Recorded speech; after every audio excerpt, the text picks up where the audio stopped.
What are you looking at? Finally, Ethan, who was concentrating on running, noticed Jessica's naked, nymphomaniac-like gaze. Nothing, I just suddenly realized that you are quite good-looking. Jessica replied with a smile, still looking at Ethan unscrupulously, and did not take back her gaze because she was discovered by Ethan. Really? Ethan was stunned for a moment, and suddenly felt a little embarrassed. He was praised inexplicably, and he felt strangely good. Yeah. Jessica nodded slightly. Thank you, you look good too. Ethan didn't know what to say, so he could only praise each other. Do you mean that we all look good? Jessica smiled lightly, her bright eyes showing a bit of agility at this moment. Yes. Ethan felt that her words were weird, but after thinking about it, he couldn't think of any problem, so he could only nod. I also think we all look good. Jessica nodded with a smile, with an expression of agreement. If both of them look good, wouldn't that be a match made in heaven? Doesn't that mean they're a good match? Thinking of this, Jessica couldn't help but raise a smile at the corner of her mouth. I won't talk to you, I'll continue running. Ethan always felt that the atmosphere was a bit weird, and he didn't know how to continue chatting, so he focused on running again. Yes, you run yours, I'll watch mine. Jessica nodded, and then continued to watch him with relish. She couldn't get enough of it. Ethan noticed Jessica's gaze at all times, and he felt a little uncomfortable. Fortunately, Jessica didn't keep staring at him. 2 minutes later, Jessica seemed to be thirsty and went out to get water. Watching Jessica leave, Ethan breathed a sigh of relief. It's reasonable to keep looking if you think I'm good-looking? Ethan muttered in a low voice, and then thought about it seriously for a while, but couldn't figure out why. He didn't think too much about it, and continued to focus on running. A few minutes later, Jessica returned to the fitness center. However, she didn't keep staring at Ethan from such a close distance like a pervert like she did just now. This time, she sat down on the sofa not far away. She chose to stare at Ethan from distance. Ethan, who was concentrating on running, did not notice Jessica's gaze falling on him at this moment. 20 minutes later, Ethan got off the treadmill. He let out a long breath of stale air, and his whole body was soaked in sweat. Jessica, who had been prepared for a long time, quickly walked over with a bottle of mineral water. Here, have a drink. Jessica came closer, stretched out a small, white hand, and handed a bottle of mineral water to Ethan. Ethan was already thirsty, so after taking the water bottle, he unscrewed the cap and started drinking. Jessica took the opportunity to step forward, took a towel, and took the initiative to wipe the sweat from Ethan's face. Her movements were very gentle. At this moment, Ethan's body was full of the smell of sweat, which was very strong. Smelling this strong smell of sweat, Jessica couldn't help but curl up a shallow arc at the corner of her mouth. This was Ethan's smell, the smell of her favorite boy. This made Jessica feel a little shy and heartbeat faster when she smelled it. Cough, cough. Ethan was a little at a loss because of her sudden intimate gesture and almost choked on his drink. He subconsciously took a step back and distanced himself. I can do it myself. He stretched out his hand, trying to take the towel from Jessica's hand. However, Jessica had waited so long and finally got the chance to wipe his sweat. How could she be willing to give him the towel? It's okay, you're so tired. Let me wipe your sweat for you. Jessica stepped forward again, approached again, raised her slender hand, and wiped Ethan's sweat intimately with a towel. But Ethan opened his mouth, just about to say something. We are husband and wife. You are my husband. It is reasonable for me to wipe your sweat, right? Jessica seemed to know what he wanted to say, and directly used her usual rhetoric. Reasonable. Ethan was speechless, because what Jessica said was indeed right. The two are now husband and wife, and it is too reasonable for a wife to wipe her husband's sweat. If he kept dodging, it would seem abnormal. Then stand still obediently. Don't move. Let me wipe your sweat. A faint look of smugness appeared on Jessica's face, looking like it was a matter of course. What else could Ethan say? He could only stand obediently. Then let Jessica stand in front of him, gently wiping his sweat for him. Jessica stood very close, almost touching Ethan's body. Ethan could immediately smell the scent of rose perfume emanating from Jessica's body. Because Jessica was half a head shorter than him, Ethan could see Jessica's face that was close at hand, exquisite and beautiful without a trace of flaws, just by lowering his head slightly. It was so beautiful that it made people's hearts beat faster. Even if his eyes went down a little further, he could see scenes that he shouldn't see. It made people's blood boil. This made Ethan a little unnatural. Did she need to be so close to wipe his sweat? Ethan was a little puzzled. He wanted to take a step back, but Jessica told him to stand still. Therefore, Ethan could only stand there as straight as a telephone pole, letting Jessica wipe his sweat on him without daring to ask. Not done yet. A minute later, Ethan lowered his head and looked at the girl in front of him with some doubts. Does it take so long to wipe sweat? Okay. Jessica took a step back with some reluctance, and then she seemed to be unable to help it and took the opportunity to pinch the muscles on Ethan's arm. That hard touch. Jessica's eyes twinkled with surprise, and she was also a little shy.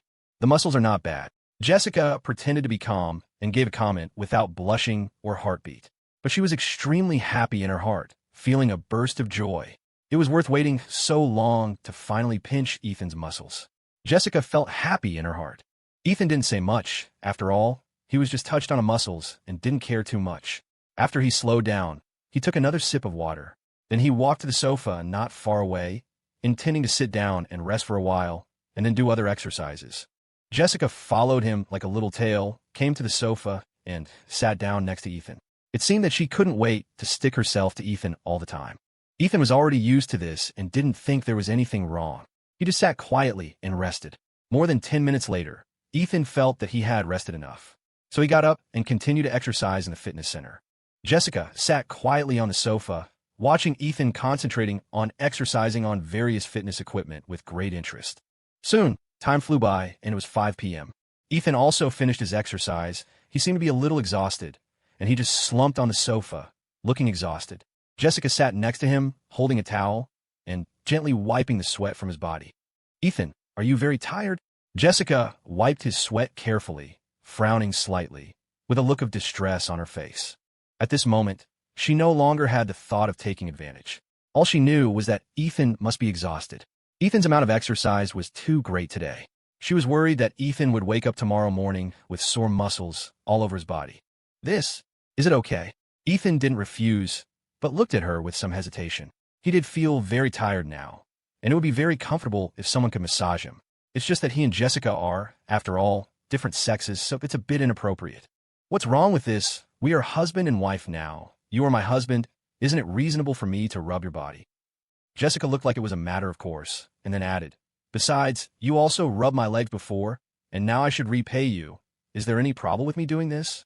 Jessica raised a pair of watery eyes and stared straight at him, her eyes innocent and clear. Okay." Ethan thought for a while. What she said was indeed right, so he didn't refuse. Yes, then I'll rub your hands first." Jessica put down the towel, then put her slender hands on Ethan's arms and gently kneaded them. Ethan immediately felt a cool sensation coming from his arms. He had to say, it was really comfortable. Jessica's strength was not light or heavy, just right, and his sore muscles were immediately relieved, and the effect was very obvious. This comfortable experience made Ethan close his eyes and quietly enjoy Jessica's massage service. Soon, Jessica had rubbed his entire arm. Ethan clearly felt that his entire arm was much lighter. Jessica stood up, sat down on the other side of Ethan, and began to massage Ethan's other arm. Ethan just sat on the sofa like this, closing his eyes, letting Jessica do what she wanted, just enjoying himself. Looking at Ethan's enjoying expression, a smile finally appeared on Jessica's face. Soon, Jessica had massaged both of his arms. Then, she stood up again, stood behind Ethan, and began to massage Ethan's shoulders wholeheartedly to relieve his fatigue. Finally, after a few minutes, Jessica felt that it should be about done. She withdrew her hands, and, at this moment, she also felt a little tired, and her slender hands were a little sore.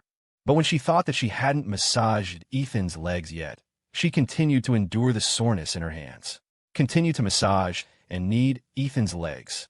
After rubbing for a while, Jessica's hands were really sore and she couldn't bear it anymore. She stopped and wanted to look up to see Ethan's reaction. As a result, he saw that Ethan had fallen asleep. "Fell asleep?" Jessica muttered in a low voice, then stood up and sat down next to Ethan. She rubbed her sore hands, looked at Ethan sleeping soundly, and a satisfied smile appeared on her pretty face. It made her very happy to be able to help the person she liked. After a while, her hands returned to normal. Jessica sat on the sofa, staring at Ethan with affection, her eyes soft as water. At this moment, the sun on the horizon had gradually set.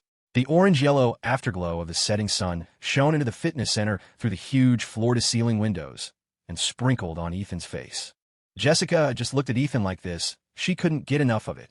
Ethan sleeping soundly was quiet. His handsome face had three-dimensional features and clear lines. making him look more and more handsome. Looking at the boy she had liked for 17 years, Jessica couldn't help but stretch out a slender and white finger. Then, she gently poked Ethan's face. It felt soft and still quite cubone. Jessica poked Ethan's face so carefully. While carefully feeling the feeling of touching her sweetheart, she also kept staring at Ethan's face, fearing that Ethan would wake up at any time. This made her heartbeat accelerate, and she also had a sense of nervous stimulation. After a while, she stretched her sneaky finger to Ethan's lips again and gently poked it, soft and warm. This mouth must be very good to kiss, right? Jessica couldn't help but think this way, but unfortunately, she didn't have the courage to steal a kiss from Ethan now. She was afraid that Ethan would wake up at any time. In that case, she would die on the spot. Then, she gently touched the stubble on Ethan's lips with her finger. It was hard and a little prickly, and the touch was not very good. But Jessica enjoyed this feeling very much. She enjoyed the touch from each fingertip. Every time she touched Ethan, a flash of joy would flash in her eyes. This was the boy she had been thinking about since she was a child. At this moment, he was sleeping in front of her, letting her do whatever she wanted. Jessica didn't want to miss this once-in-a-lifetime opportunity. Finally, Jessica seemed to be not satisfied with touching Ethan with one finger. She simply plucked up the courage and stretched out another finger. She tried to pinch Ethan's face, and a more real touch came from her hand. This made Jessica's eyes light up, and her eyes became brighter. There was also a visible joy in her eyes. So good. Jessica let out a soft sigh, feeling satisfied in her heart. More than 10 minutes later, Jessica stopped her childish behavior with a faint, happy smile on her face.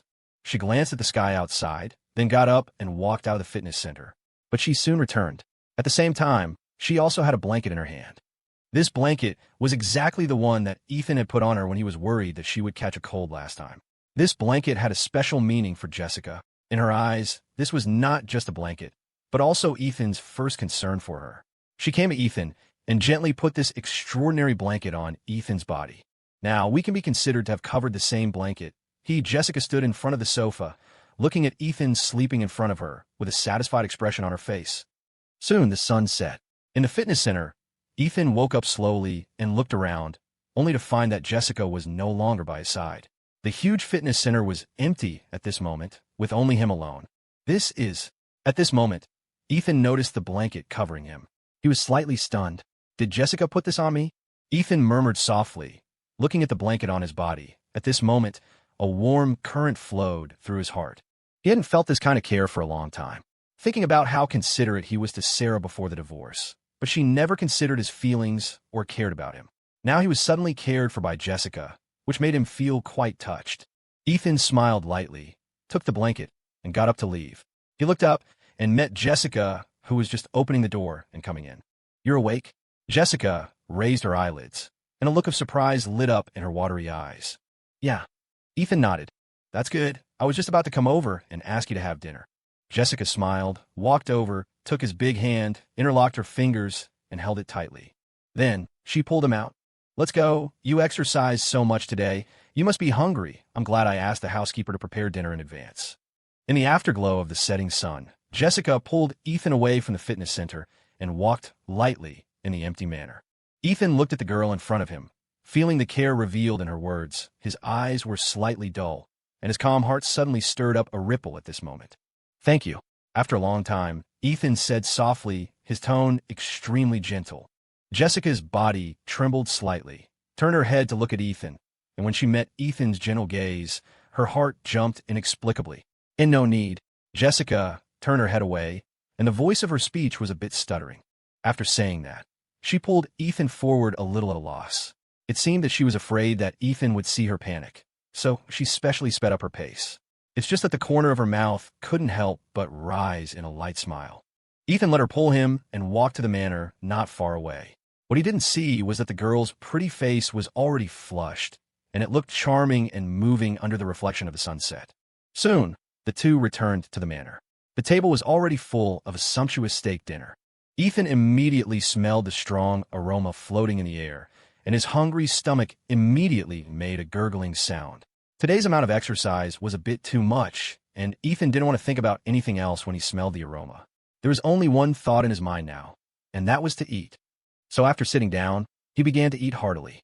Jessica looked at Ethan's gluttonous appearance, did not dislike it, but showed a satisfied smile. The look in Ethan's eyes was also full of pampering. After steak dinner, Ethan went upstairs to take a shower first. He had spent most of the day exercising today, which caused him to be covered in the smell of sweat. And he also felt sticky and uncomfortable. This made him want to take a shower happily. It would be best to wash himself clean and refreshed. Jessica sat downstairs, chatting with her good BFF Laura on her phone and boredly watching dramas on her tablet. Ding dong. Jessica was watching a TV series, and seeing that the male and female protagonists were about to kiss, she was fascinated. Suddenly, Laura sent a WhatsApp message, which instantly disturbed her interest. Jessica glanced at the phone on the table, did not reply immediately, and still stared at the drama intently. As a rookie who has never been in love, she has no resistance to this kind of dog food plot. It was not until the end of the kissing scene between the male and female protagonists. Only then did she pick up her phone contentedly and check the messages Laura sent her. Laura, Jessica, I have something to tell you. What should I do if I find my boyfriend Daniel is very horny? Laura, it's okay if he's horny. After all, I'm also quite horny. The key is that he finishes in 3 minutes every time. He's the kind who is both bad and loves to play. What should I do? Laura, Jessica, do you think I should buy him some herbal supplements to regulate his body? In less than a minute, Laura sent her several messages one after another. It could be seen that she was really troubled. Looking at these messages, Jessica couldn't help but be stunned. She didn't expect that Laura's boyfriend Daniel was a quick shooter. Thinking of Daniel's tall and mighty image when shopping in the morning, Jessica was a little surprised. Such a strong man, it didn't seem like he was not good at that aspect. Suddenly, Jessica thought of something, couldn't help but look up, and glanced upstairs. Ethan was still in a room, taking a shower, and hadn't come down yet. I wonder if Ethan is good at that aspect? Jessica couldn't help but have this presumptuous question in her heart. He should be good. Ethan looks tall and mighty. But Daniel also looks tall and mighty, but he is not good looking. What are you thinking, Jessica? Jessica shook her head violently, and then patted her cheeks. She suddenly realized that she was a little perverted just now. Suddenly, she couldn't help but blush. Ethan's body must be fine, otherwise he wouldn't be able to train in the fitness center for so long today. Yes, he must be very good. Even if he is not good, she doesn't dislike it. Why think so much? It's really worrying. Jessica self-comforted, and then shook off those strange thoughts in her mind. Looking at the phone screen again, she was just about to reply to Laura, but on the chat interface, the other party sent another message at some point. Laura, Jessica, I won't talk about it first. My Daniel's addiction is up again. I'll chat with you in 3 minutes. Looking at this message, the corner of Jessica's mouth twitched, and she was speechless. She put down her phone and was just about to continue watching dramas. Only then did she realize that the TV series she was watching had finished broadcasting the latest episode. Jessica had to turn off the tablet, throw it on the sofa casually, then pick up her phone and start browsing Instagram story boredly. What are you looking at? At this time, Ethan came down from upstairs, sat down next to her, and asked casually, I'm not looking at anything. I'm browsing Instagram story. When Jessica saw Ethan, there was an obvious smile on the corner of her mouth, and the voice of her speech was a bit cheerful. Oh, so you continue. Ethan nodded and also took out his phone, ready to browse Instagram reels for a while. Jessica thought of something, turned her head to look at him, and asked with concern, By the way, how do you feel now? You trained too hard today. Do you feel sore muscles now? No, I feel very good now. That's good. Hearing this, Jessica was finally relieved. Just as she was about to find a topic to continue chatting with Ethan, another WhatsApp message popped up on her phone. Jessica clicked on the unread message and found that it was a message from Laura. Laura, Jessica, my Daniel is done. Let's continue chatting. Do you think I should get him some Chinese herbal supplements to regulate his body? Seeing that it was Laura's message, Jessica was startled. She looked at the time, and only a minute had passed. Didn't you say it would take 3 minutes? Jessica was too embarrassed to ask more. She thought about it and started typing a reply. Jessica, you better take him to a big hospital to check his body first and see what the doctor says. That's my suggestion. You can do it yourself. Ethan is by my side now. I'm afraid he will see our chat history, so I won't chat for now. Jessica finished editing the message at the fastest speed and clicked send, then quickly exited the chat interface. Then, she secretly glanced at Ethan and quietly breathed a sigh of relief after seeing that he didn't look at her side. As sisters, the scale of her and Laura's usual chat history is very large, and sometimes they even chat very pervertedly. Ethan can't see these chat records. Otherwise, her ladylike image will not be maintained. Afterward, Jessica continued scrolling through her Instagram stories. After a while, she started to feel bored.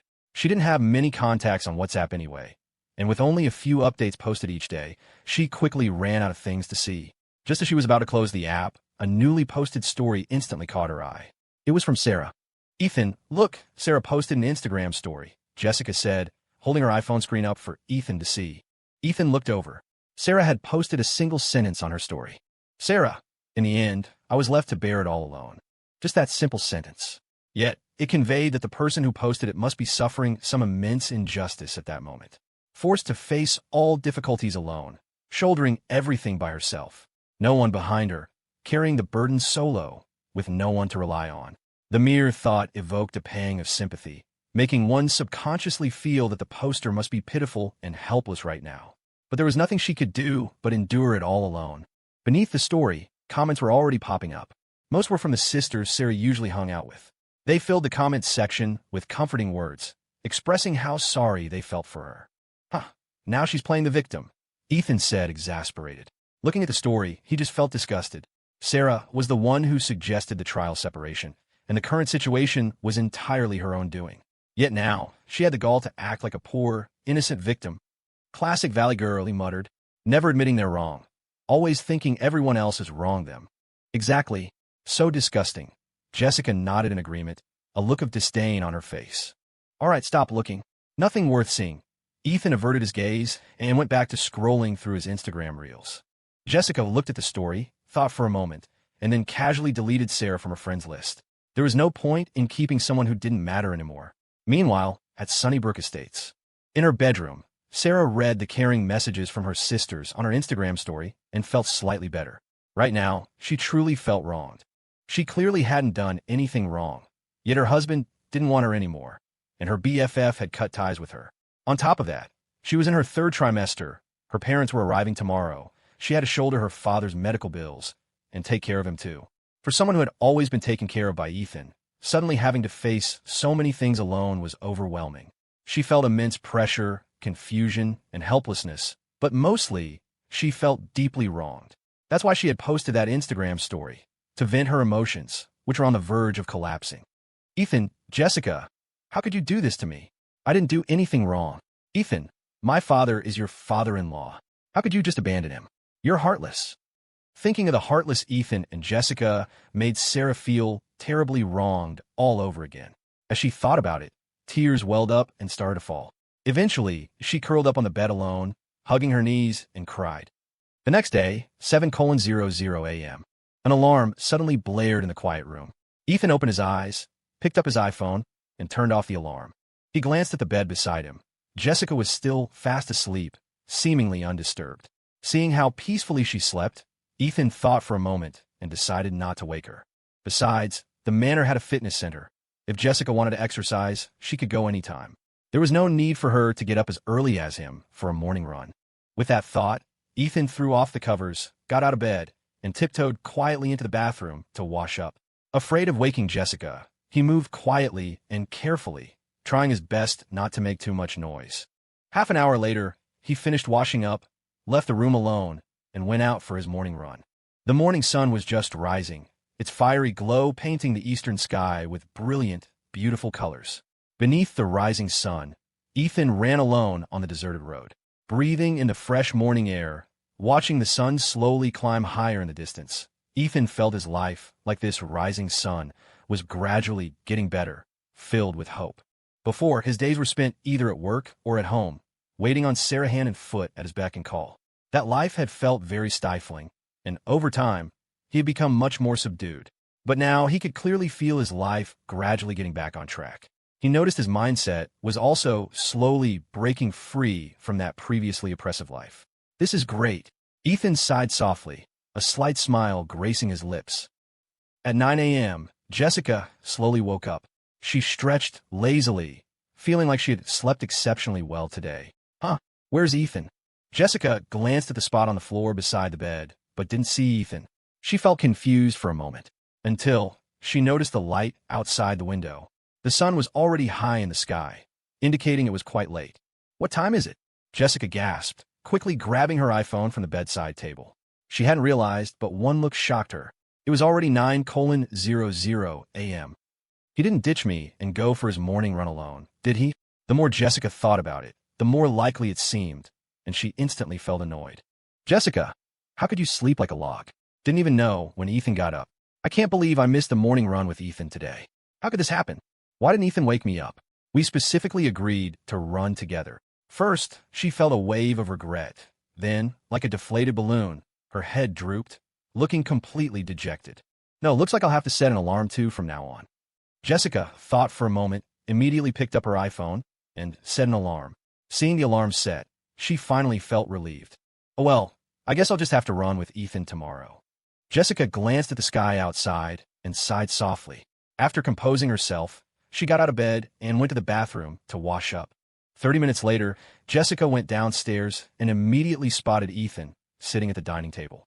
He was still wearing shorts and a t-shirt, athletic shoes on his feet, and there were still beads of sweat on his forehead. Clearly, he had just returned from his run not long ago. Beside Ethan, a housekeeper was arranging a lavish breakfast on the table, piece by piece, while Ethan idly scrolled through his iPhone. Suddenly, Ethan felt a fragrant scent waft towards him. He turned his head and saw Jessica's stunningly beautiful face appear right before his eyes, mere inches away. Unreasonably beautiful, breathtakingly so. Except right now, that gorgeous face wore a reproachful expression, looking somewhat unhappy. What's wrong? Ethan asked, Lonely Isha paused, Lonely Isha curious. Why didn't you wake me for your morning run? Jessica pouted slightly, her tone tinged with complaint. They had agreed to run together, but Ethan had gone by himself, leaving her alone in the manor. You were sleeping so soundly, I didn't have the heart to wake you, Ethan explained, offering an awkward smile. Hearing this explanation, the reproachful look in Jessica's eyes gradually faded. After all, if Ethan did it out of consideration for her, it was acceptable. Then remember to wake me up tomorrow, Jessica reminded him, afraid he might forget. Okay, got it. Ethan smiled helplessly. Even if you don't wake me, it doesn't matter. I set my own alarm. Don't think you can ditch me again. After breakfast, Ethan and Jessica had planned to go out for a walk. But as soon as they stepped outside, they found the once clear sky had become overcast. Thick clouds gathered, punctuated by occasional rumbles of thunder.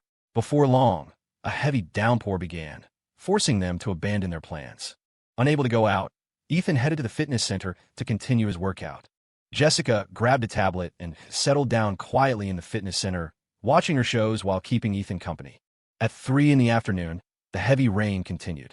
Green Valley, Grand Central Station. Sarah stood among the crowd at the exit, holding 3 umbrellas and waiting quietly. Soon, a group of passengers who had just disembarked emerged from the station. Sarah perked up, standing on her tiptoes and craning her neck to look ahead. Quickly, she spotted an elderly couple in the crowd. Dad, Mom, I'm over here, Sarah called out immediately, waving at the elderly couple. Hearing her voice, the couple looked over, saw her, and walked toward her together. Sarah, where's Ethan? Why are you here waiting for us alone? Linda looked around, frowning when she didn't see Ethan, a hint of dissatisfaction crossing her face. Yes, honey, where's Ethan? Sarah's father, Michael, asked the same question, somewhat puzzled. Sarah suddenly felt guilty, her eyes darting away as if unsure what to say. She bit her lip, unable to form a complete sentence. Sarah, tell us, didn't Ethan come? Linda pressed. Sarah still just bit her lip, not answering, a wronged expression appearing on her face. Daughter, say something. It's pouring rain out here. Did that jerk Ethan really make you come pick us up alone? That's outrageous. Michael looked at his daughter's pitiful expression, then at the heavy rain outside the station, his face immediately darkening. Outrageous. Is Ethan even human? Making Sarah come get us alone in this downpour. I think he's gotten too big for his boots. Seeing her daughter's silence as a clear admission, Linda understood Ethan really hadn't come. Her quick temper flared, and she couldn't hold back, starting to curse loudly in front of everyone. As their son-in-law, Ethan should have personally welcomed his father-in-law and mother-in-law. Making Sarah, a woman, drive alone to pick them up in such heavy rain was completely improper. Moreover, Michael had stomach cancer and had come to Green Valley for surgery. Ethan showed absolutely no concern for his own father-in-law. It was downright disrespectful. How could such a person be worthy of being their son-in-law? The surrounding onlookers were now drawn by the commotion, looking over curiously. Feeling the stares landing on her, Sarah felt deeply wronged too. It was pouring rain, she was in her 3rd trimester, yet she had to drive alone to pick up her parents. When she got out of the car earlier, Her shoes had stepped right into a puddle. Now her whole foot was freezing cold, but with Ethan not there, she had no one to lean on and could only face it herself. Even with her foot freezing, she had to endure it. Dad, Mom, please stop talking. Ethan isn't coming. Let's just go home first. I'll explain when we get back. Sarah hesitated, then finally spoke, lowering her head in embarrassment. Not coming? What right does he have not to come? Your dad is his father-in-law. His father-in-law is here for surgery. And he doesn't even come to pick him up? What kind of son-in-law is he? Worse than a golden retriever. The more Linda thought about it, the angrier she got. She already had a bad temper, and her husband's recent cancer diagnosis made her even more irritable. To think that upon arriving in Green Valley for the surgery, their son-in-law Ethan wouldn't even show up. Even if Ethan had something else to do, surely it couldn't be more important than picking up his wife's parents? It was clear this son-in-law didn't care about them at all, nor about his father-in-law's illness.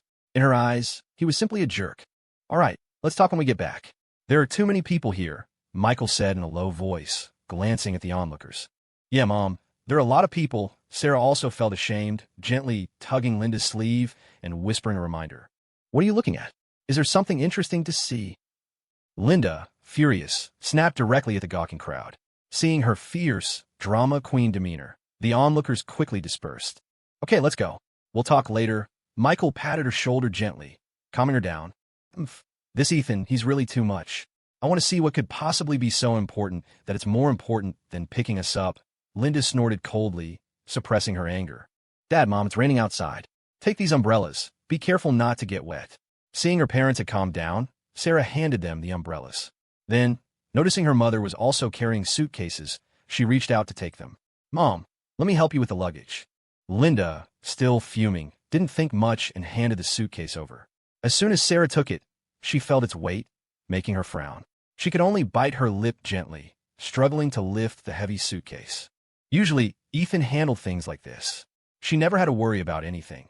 Ethan would consider every detail and handle everything perfectly. But now, without Ethan by her side, she suddenly realized that even something as trivial as carrying a suitcase was difficult for her. But she had no choice but to grit her teeth and bear it. Outside the station, the rain poured down.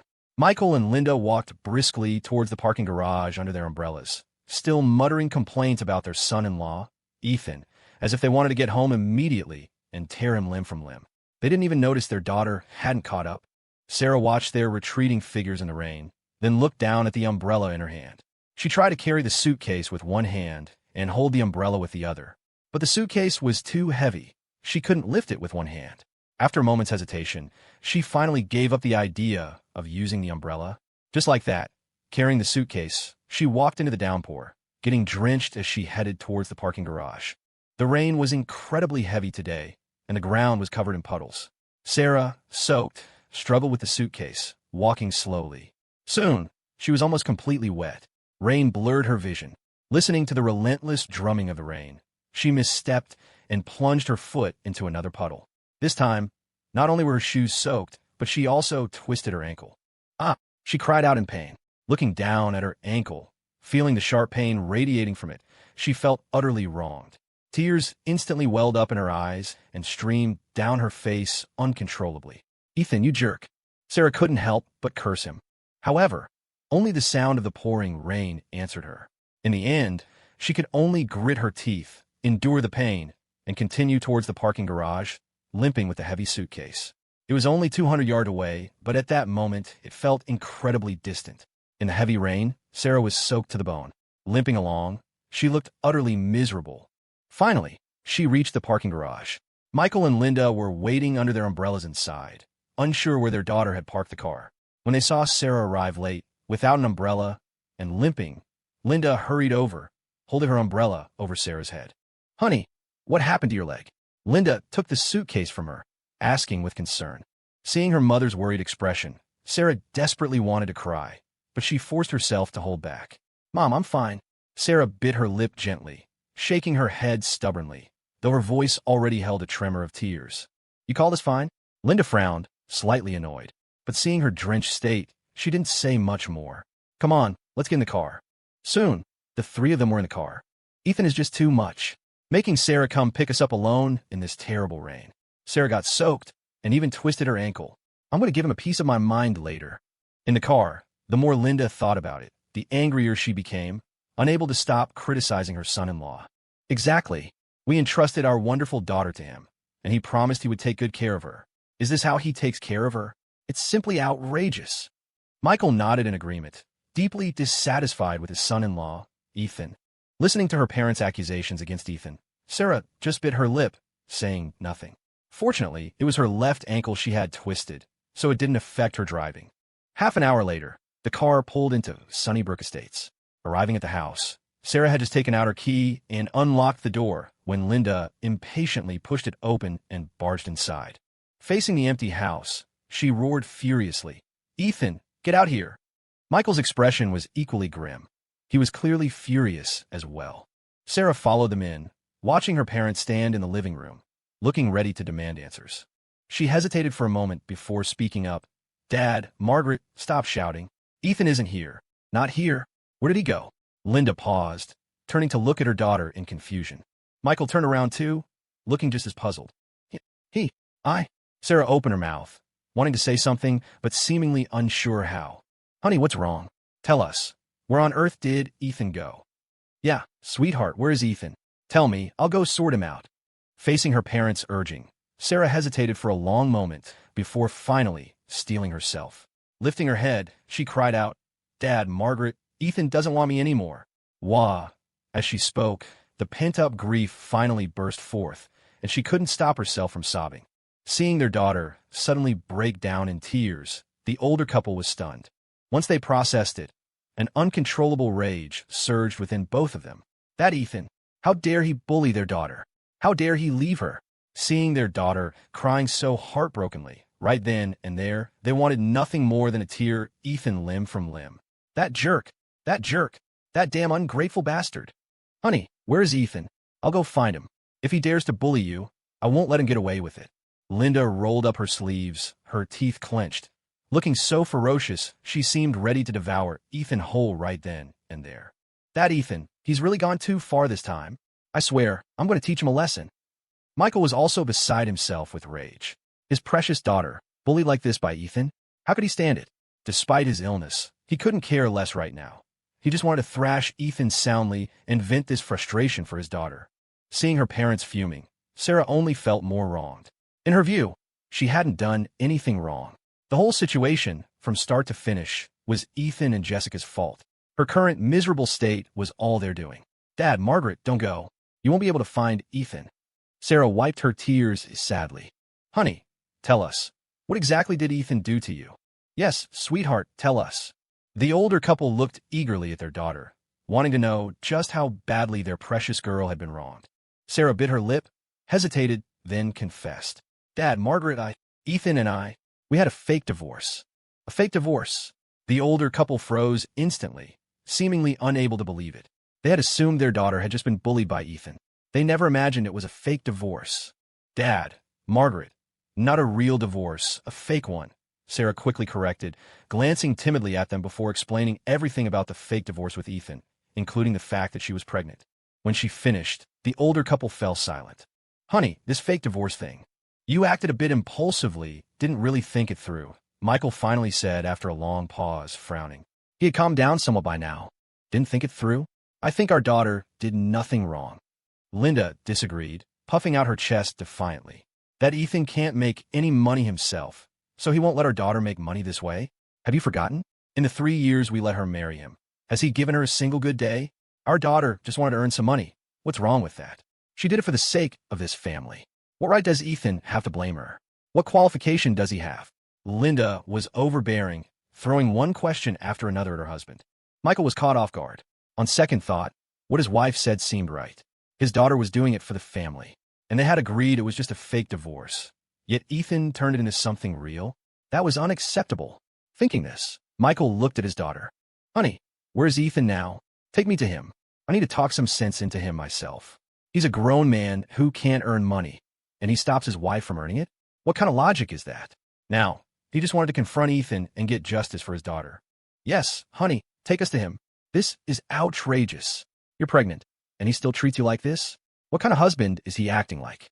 What kind of father?" Linda echoed indignantly. In her eyes, she had never been satisfied with Ethan as a son-in-law.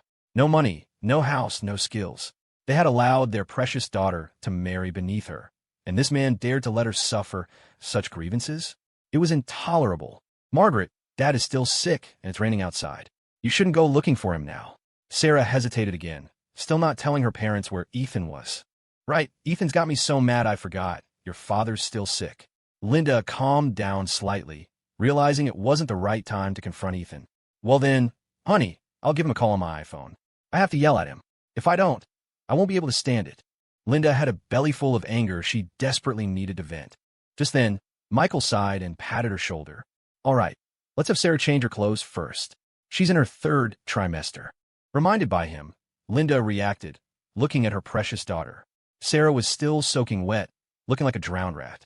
Her lips were blue with cold, and her body was trembling slightly. She looked utterly pitiful. Honey, hurry up and change in your room. Don't catch a cold. Linda's heart ached with worry. Okay. Sarah nodded lightly and limped towards her room. Perhaps because of her twisted ankle, it took her a full 5 minutes to change her clothes and come back out. Seeing her daughter's limping gait, Linda's anger flared up again, the pent-up fury exploding anew. She couldn't hold back any longer. I'm calling Ethan on my iPhone right now. I absolutely have to give him a piece of my mind today. That ungrateful bastard. He makes me so mad. Yes, that Ethan is just too much. If I wasn't sick right now, I'd want to beat him myself. Michael fumed, getting angrier the more he thought about it. Seeing her parents so indignant on her behalf, Sarah felt even more wronged.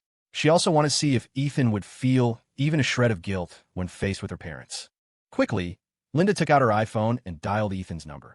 The call connected quickly. Ethan, where the hell have you been? Get your ass back here right now.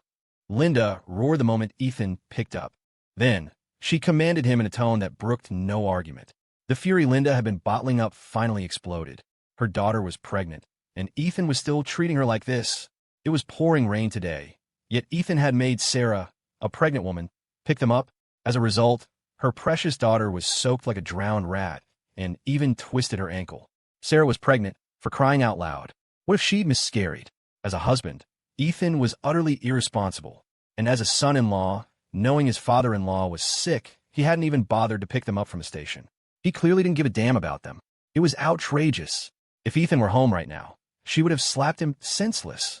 All she wanted now was for Ethan to get back here, so she could teach him a lesson, unleash all her pent-up rage. On the other end, Ethan had just finished his workout and was scrolling through Instagram reels in a manner. Hearing Linda's imperious tone, his brow furrowed instantly. Are you out of your mind? Why the hell should I listen to you? Ethan shot back without hesitation at his former mother-in-law. They were divorced now. Did she still think he was the same son-in-law they could push around? What? You dare talk back to me? In the living room, Linda's eyes widened in disbelief. She couldn't seem to process that the once honest, meek son-in-law, the useless trash who endured their beatings and curses, obeyed their every command, and practically kowtowed to them, now dared to yell at her. She was stunned speechless for a moment. Not only her, but Michael Young and Sarah were also shocked hearing Ethan's voice. How dare Ethan, their son-in-law, talk to his mother-in-law like that? This was rebellion. Utter madness. Yell at you? So what? Who do you think you are, telling me to come running back the second you call? Why should I listen to you?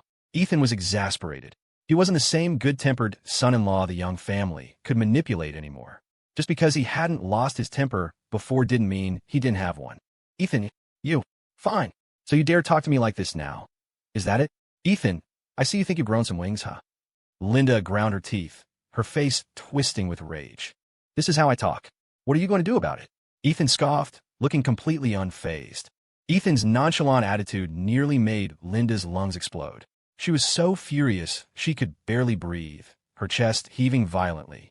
She took deep breaths, struggling to suppress the rising tide of anger. Ethan, do you know Sarah's father came to Green Valley today? He needs to be hospitalized. There are medical bills. It was pouring rain today, and you made Sarah pick us up all by herself. She's pregnant. How could you do that? Do you even deserve to be her husband? Do you know, because you made her get us alone, she got completely drenched today and twisted her ankle? Have you ever cared about her at all? And her father is sick. We came all the way to Green Valley, and you didn't even bother to pick us up? Do you have any respect for us at all? Linda spewed out a torrent of accusations. You said Sarah got soaked and twisted her ankle? Ethan asked, a note of surprise and uncertainty in his voice. Yes, it's all your fault for making her pick us up alone in the rain. Let me tell you, even if you feel bad now, it's too late. Linda snorted coldly. Ethan had gone too far. Even if he came over to apologize now, they wouldn't forgive him. That's great news. Ethan's tone suddenly turned cheerful. He sounded genuinely happy, perhaps even gloating. What? What did you say? Linda froze, doubting her own ears. She had expected Ethan to feel worried, concerned, especially since her daughter was carrying his child. But now, she realized she was wrong. Terribly wrong. Ethan wasn't just unconcerned. He was actually pleased. As the realization hit, the anger she had just suppressed surged back uncontrollably. This Ethan, he was too much. So irresponsible. His own wife was pregnant, and he didn't care at all, even seemed to be mocking her misfortune. Beside her, Michael Young's face darkened, his fists clenched tightly. If Ethan were there right now, he wouldn't hesitate to beat him senseless. As for Sarah, hearing Ethan's cruel gloating, she felt utterly wronged. Tears instantly welled up in her eyes, threatening to fall. Ethan, do you have any sense of responsibility at all? Sarah is pregnant right now. Linda roared, her teeth grinding audibly. I know. So what? Ethan answered dismissively. You, Ethan, did you even hear me? I said Sarah is pregnant. With your child. And you don't even care about her? Do you deserve to be a husband? Do you deserve to be a father?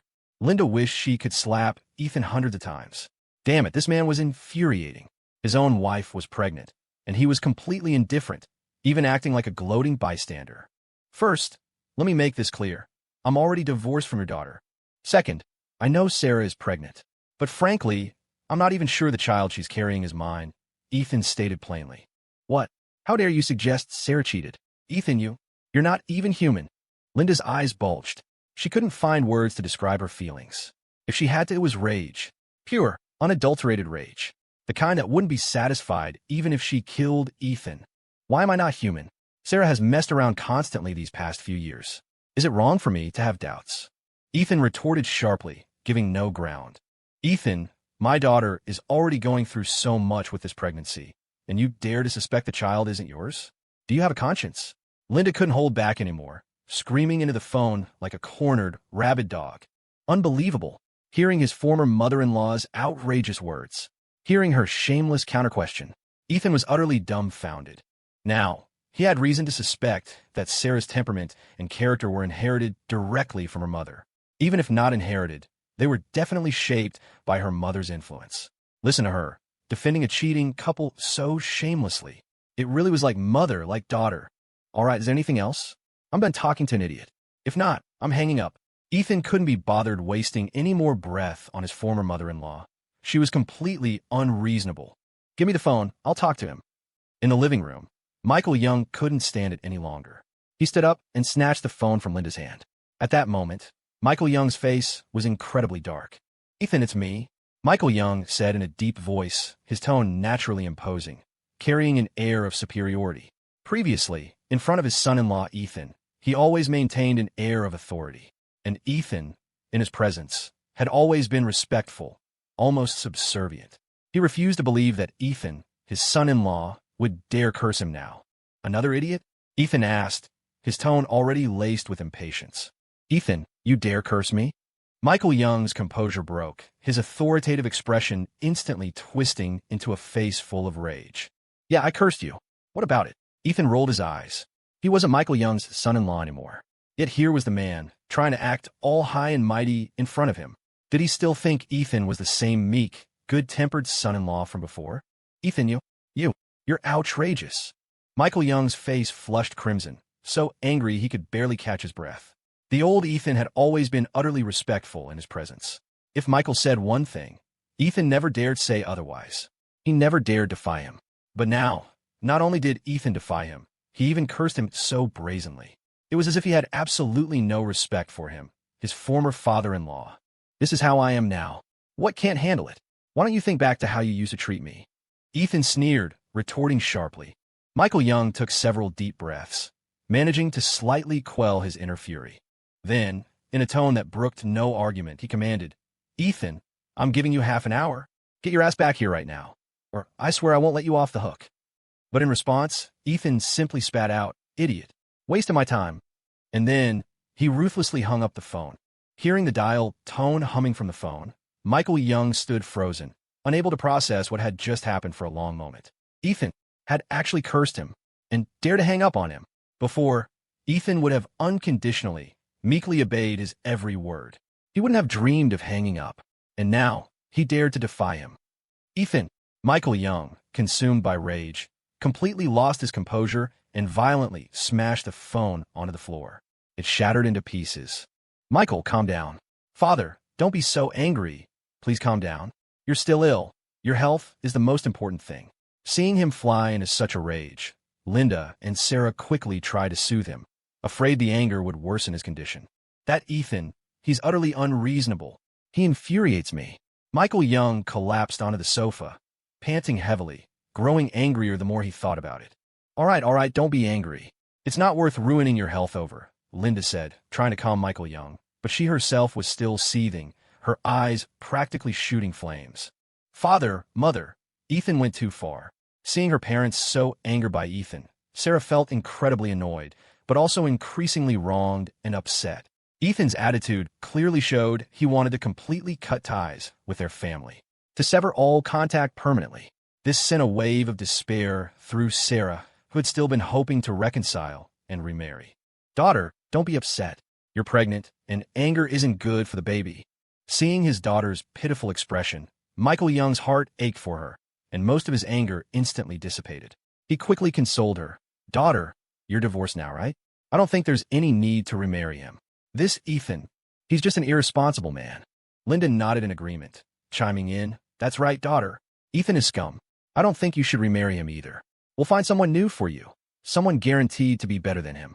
Look at him, Ethan. No money, no house, no prospects. We were kind enough to let our daughter marry him, and now he's acting so heartless and ungrateful. That ungrateful bastard can just go to hell. Hearing her parents' words, Sarah pressed her lips together, then said with an aggrieved look, Father, mother, I'm pregnant right now. Where am I supposed to find someone new? If she weren't pregnant, she definitely wouldn't consider remarrying Ethan. But pregnant as she was, if she left Ethan, what man would willingly be a fallback option, willing to accept her and her child? Sarah paused, then added, Besides, the doctor said this pregnancy was practically a miracle. If I visit an abortion clinic, I probably won't ever be able to conceive again. Hearing this, the older couple gradually calmed down. That's right, their daughter was pregnant. If she didn't remarry Ethan, where would they find a fallback option? And if she aborted the child, what man would want to marry a woman who was likely infertile? Thinking it through, the couple suddenly realized the stark reality.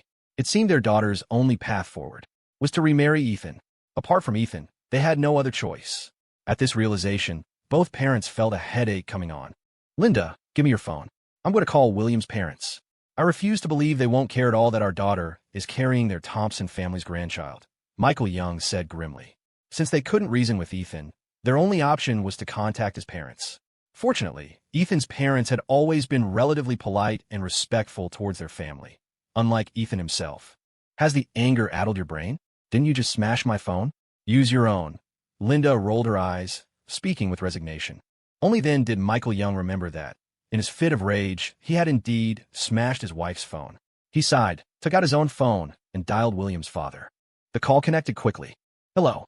William's voice came through the line. William, you need to get your Ethan under control. He's completely out of line. Michael Young immediately launched in, his voice tinged with anger, venting all his frustration with Ethan onto William. What's wrong with my son? William sounded taken aback for a moment before asking curiously. What's wrong? Your Ethan thinks he's hot stuff now. Not only does he dare bully my daughter, but he even had the nerve to curse me and my wife. Is that how a son-in-law is supposed to act? Michael Young demanded furiously, pulling rank as an elder, reprimanding Ethan as the unfilial son-in-law. Oh, is that so? All right, I understand, William replied, surprisingly nonchalant. His tone was perfectly calm, as if hearing about something utterly trivial. Michael Young paused, stunned. Not just him, but Linda and Sarah beside him were also shocked. They remembered William's parents always being incredibly polite, almost subservient, around their family. But now, William's attitude seemed devoid of that humility. Even his attempt at politeness felt dismissive. William, did you even hear what I said? Your Ethan has gone too far. As his father, shouldn't you discipline him? Michael Young, already simmering with rage, couldn't hold back any longer. He roared into the phone, completely losing his temper. Michael Young, why are you yelling at me? William shot back, equally unyielding. How I manage my son is my business. It's not your place to shout at me. Now that Ethan and Sarah were divorced, the two families had no ties. Yet Michael Young was still acting arrogant, still looking down on them. When Ethan was the Young family's son-in-law, William had chosen to endure it for his son's sake. That's why they had been so polite, practically groveling to the Youngs. But times had changed. William wasn't going to swallow this humiliation anymore. Even the mildest person has their limits. Did they really think the Thompsons were all pushovers? What? You? How dare you talk to me like that? In the living room, Michael Young, Linda, and Sarah were dumbfounded. They couldn't believe that William, who used to be so polite and eager to please, almost subservient, was suddenly showing such backbone. Unfamiliar. So utterly unfamiliar. This William made them wonder if he was the same person they knew. And why shouldn't I talk to you like this?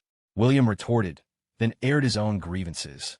Michael Young, let me tell you, my son was your family's son-in-law for 3 years, swallowing insults every single day.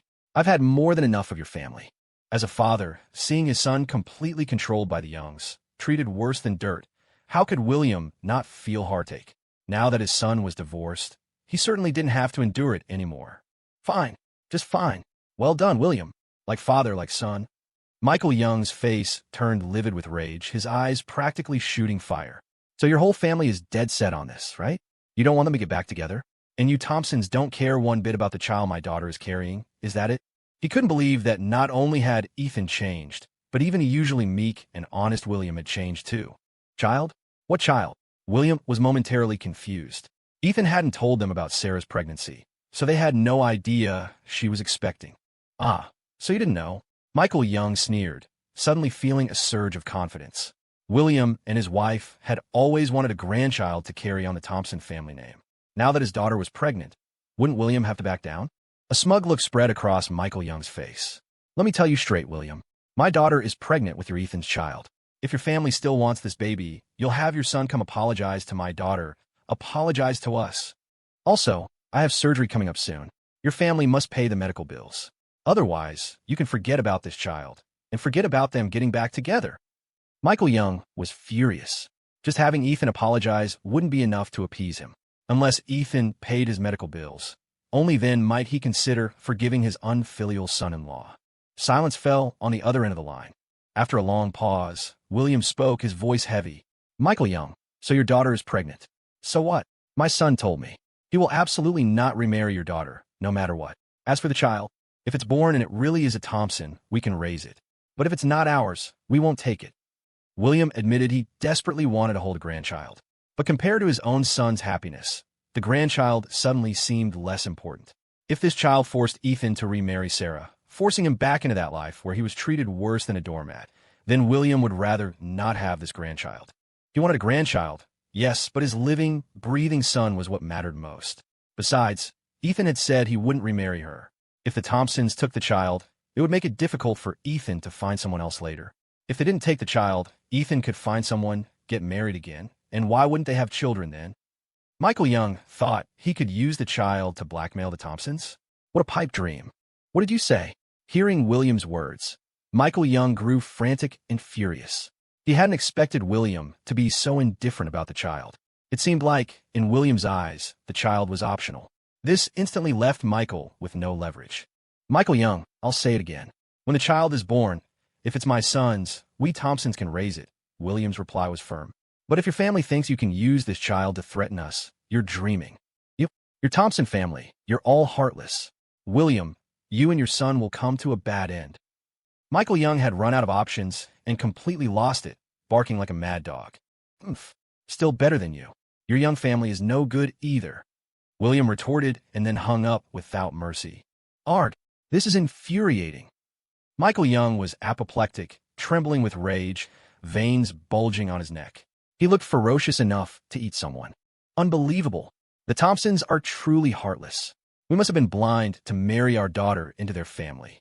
I regret it so much. Linda yelled, her face etched with regret. Compared to her parents' impotent rage, Sarah felt helpless. She had thought the baby would force Ethan's parents to compromise.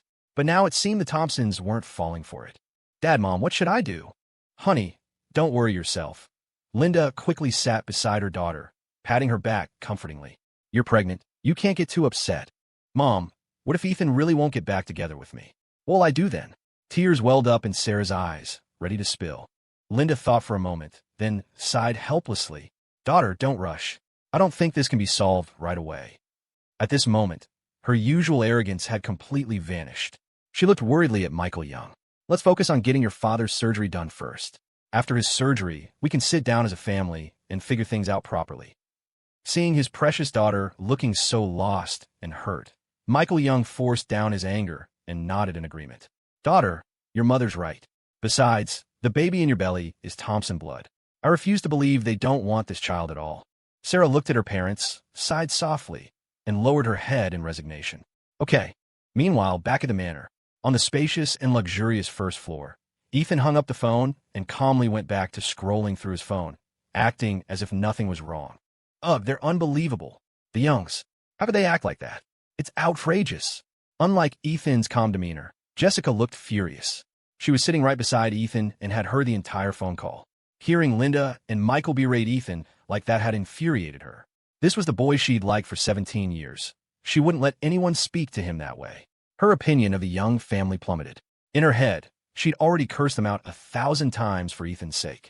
They were yelling at me. Not you. Why are you so worked up? Ethan looked at Jessica with resigned amusement. He was the one who'd been insulted, yet he wasn't really angry, while Jessica was practically boiling over. Oof. I just can't stand them acting like that. Bullying people. Jessica pouted, puffing out her cheeks indignantly. Okay, Ethan said, trying to soothe her, touched by her fierce defense. They yelled at me, sure, but I yelled right back. It's not like I came out worse off. They're probably furious enough to spit blood right now. Truthfully, he wasn't very angry. He'd known what the Youngs were like for a long time. If anything, finally telling off his former in-laws felt satisfying, like he'd let off some much-needed steam. Ethan, the Youngs are just too overbearing. You're right not to remarry Sarah. I support you, Jessica said, looking at him seriously. You absolutely must stick to this decision, she added quickly. Don't let yourself waver. You can't remarry Sarah. Don't worry, Ethan said with a weary smile. I'll never remarry her. Not in this lifetime. He now saw Sarah's true colors, and the Young family's as well. There was no way he'd repeat that mistake. He admitted he'd been an idiot back then, but now, his eyes were wide open. Remarry Sarah? Not a chance. Good. Not remarrying her is the right decision. Jessica nodded, relieved by Ethan's answer. His stance satisfied her greatly, because it meant her own chances with him were looking better and better. Sigh. I must have been blind back then. Ethan sighed softly, a wistful look on his face. To fall for Sarah, insist on marrying her, and end up like this. Thinking back on how reckless he'd been for love, Ethan felt a surge of regret. If he could turn back time, he would never have married Sarah. Then he wouldn't have sunk to this current state. If he hadn't been so insistent on marrying Sarah, his parents wouldn't have spent the past 3 years feeling humiliated, unable to hold their heads high around the Youngs. The thought filled him with guilt. Yeah, you really were blind. What did you even see in her? Jessica nodded emphatically, seeing the remorse on Ethan's face. If only you'd chosen me back then, she thought silently. We'd have been married ages ago. I would have made sure we had a wonderful, happy family. I would have saved all my affection just for you. I would have treasured you more than anyone. But alas, there were no what-ifs in reality. Back in college, Ethan had chosen Sarah, not Jessica. Well, thankfully, that's all over now, Ethan said, offering Jessica a smile, his expression softening with relief. I've started fresh, and my parents are free from all that hassle too. Sarah was definitely out of his life for good. He wanted to let the past drift away like smoke. All he wanted now was to enjoy his new life and make things right with his parents. Jessica smiled faintly, teasing him with a pointed look. Well then, next time you're looking for a girlfriend, make sure you keep your eyes peeled. Find someone who genuinely likes you and treats you right. Definitely. Ethan nodded at once, having learned this lesson the hard way. I'll make sure to find someone who genuinely likes me and is sincere. I'll be keeping my eyes wide open this time. Well then, Jessica started to say, but just then, Ethan's phone rang. He picked it up, saw it was his father calling, glanced at Jessica, and answered, Hey, Dad. Son, Michael just called me, William said. Dad, he didn't give you any trouble, did he? Ethan asked urgently. He'd enraged Michael, after all. Since Michael couldn't touch him, would he take it out on his father instead?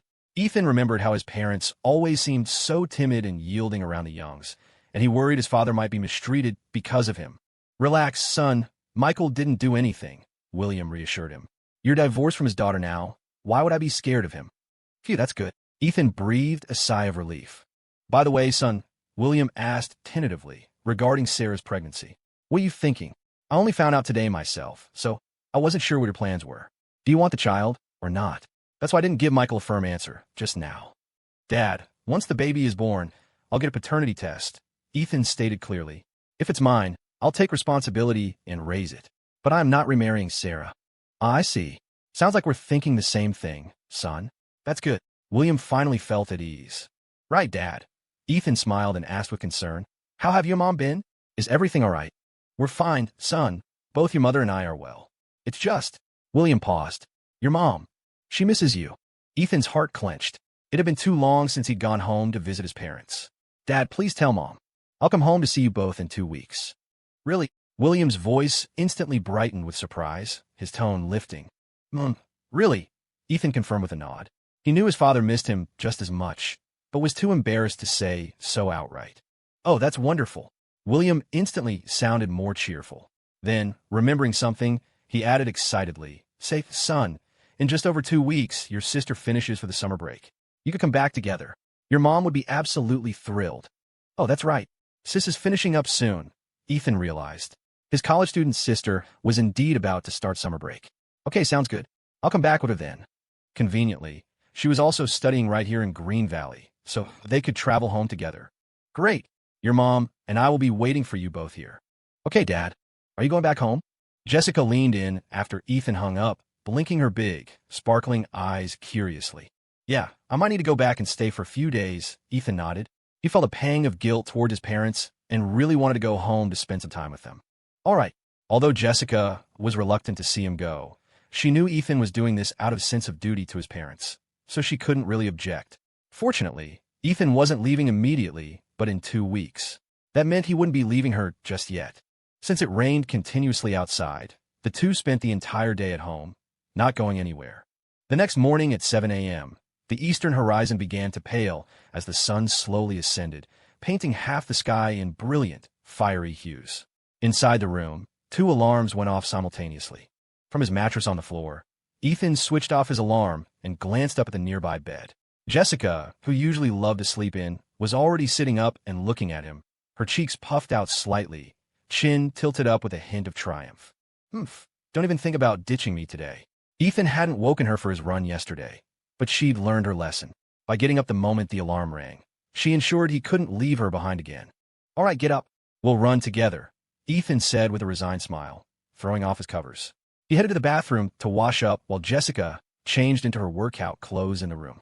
The rain from yesterday had left the morning air quite chilly, so Jessica threw on a light, pale blue jacket. Naturally, she also pulled her hair back into a ponytail. Ethan had told her she looked good that way. Half an hour later, they left the manor together, jogging down the quiet road. Ethan's route was the same as the past couple of days. Run from the manor to the park 24 miles away, do a few laps there, and then run back. Completing this circuit marked the successful end of his morning run for the day. Ethan had expected Jessica to tire out halfway, just like last time. However, reality proved him soundly wrong. Against all expectations, Jessica made it all the way to the park without slowing him down. He was genuinely surprised. Perhaps, he mused, it was because she'd spent the last couple of days exercising with him in the fitness center. Even though she'd mostly slacked off, she had done some exercise, so it made sense that her stamina had improved a bit. Besides, once they reached the park, Jessica was clearly spent. She immediately found a bench and collapsed onto it, rubbing her long legs to ease the soreness. Seeing her covered in sweat, Ethan knew she'd reached her limit. Ethan didn't stop, however, continuing his laps around the park. Few so exhausted, Jessica panted, drenched in sweat, her tongue sticking out slightly as she tried to catch her breath. But, she thought, turning her head to watch Ethan still jogging nearby. Being able to run with him makes this totally worth it. Her expression softened, a contented smile gracing her lips. About 15 minutes later, Ethan jogged over to Jessica. Seeing her exhausted face, he asked with concern, "Are you okay? Can you still walk? We should head back." He knew she had pushed herself far beyond her limits today. Making her walk all the way back to the manor now would be too much. "You head back first, don't worry about me," Jessica waved dismissively. "I'll catch up in a bit." "You'll catch up." Ethan blinked, looking her up and down, puzzled. In her current state, even walking back would be a struggle. How could she possibly catch up to him while he was running? He was highly skeptical. Just then, a white Porsche sped towards them, braking smoothly to a halt right in front. The door opened, and a security guard stepped out. "Miss, the car is here," the guard said respectfully, approaching Jessica. Jessica turned to Ethan, tilting her chin up. "Believe me now?" Ethan stared at the guard and the white Porsche. He hadn't expected to eat his words quite so quickly. All right, so maybe you've been a bit naive. Jessica had clearly planned this all along, arranging for the guard to pick her up. She never intended to walk back at all. "Okay, fine. I'll head back first then," Ethan said without lingering. With a quick goodbye, he started jogging back towards the manor. "Humph.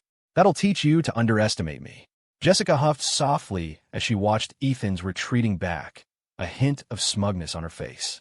As a pampered socialite, Jessica was well aware of her own physical limitations.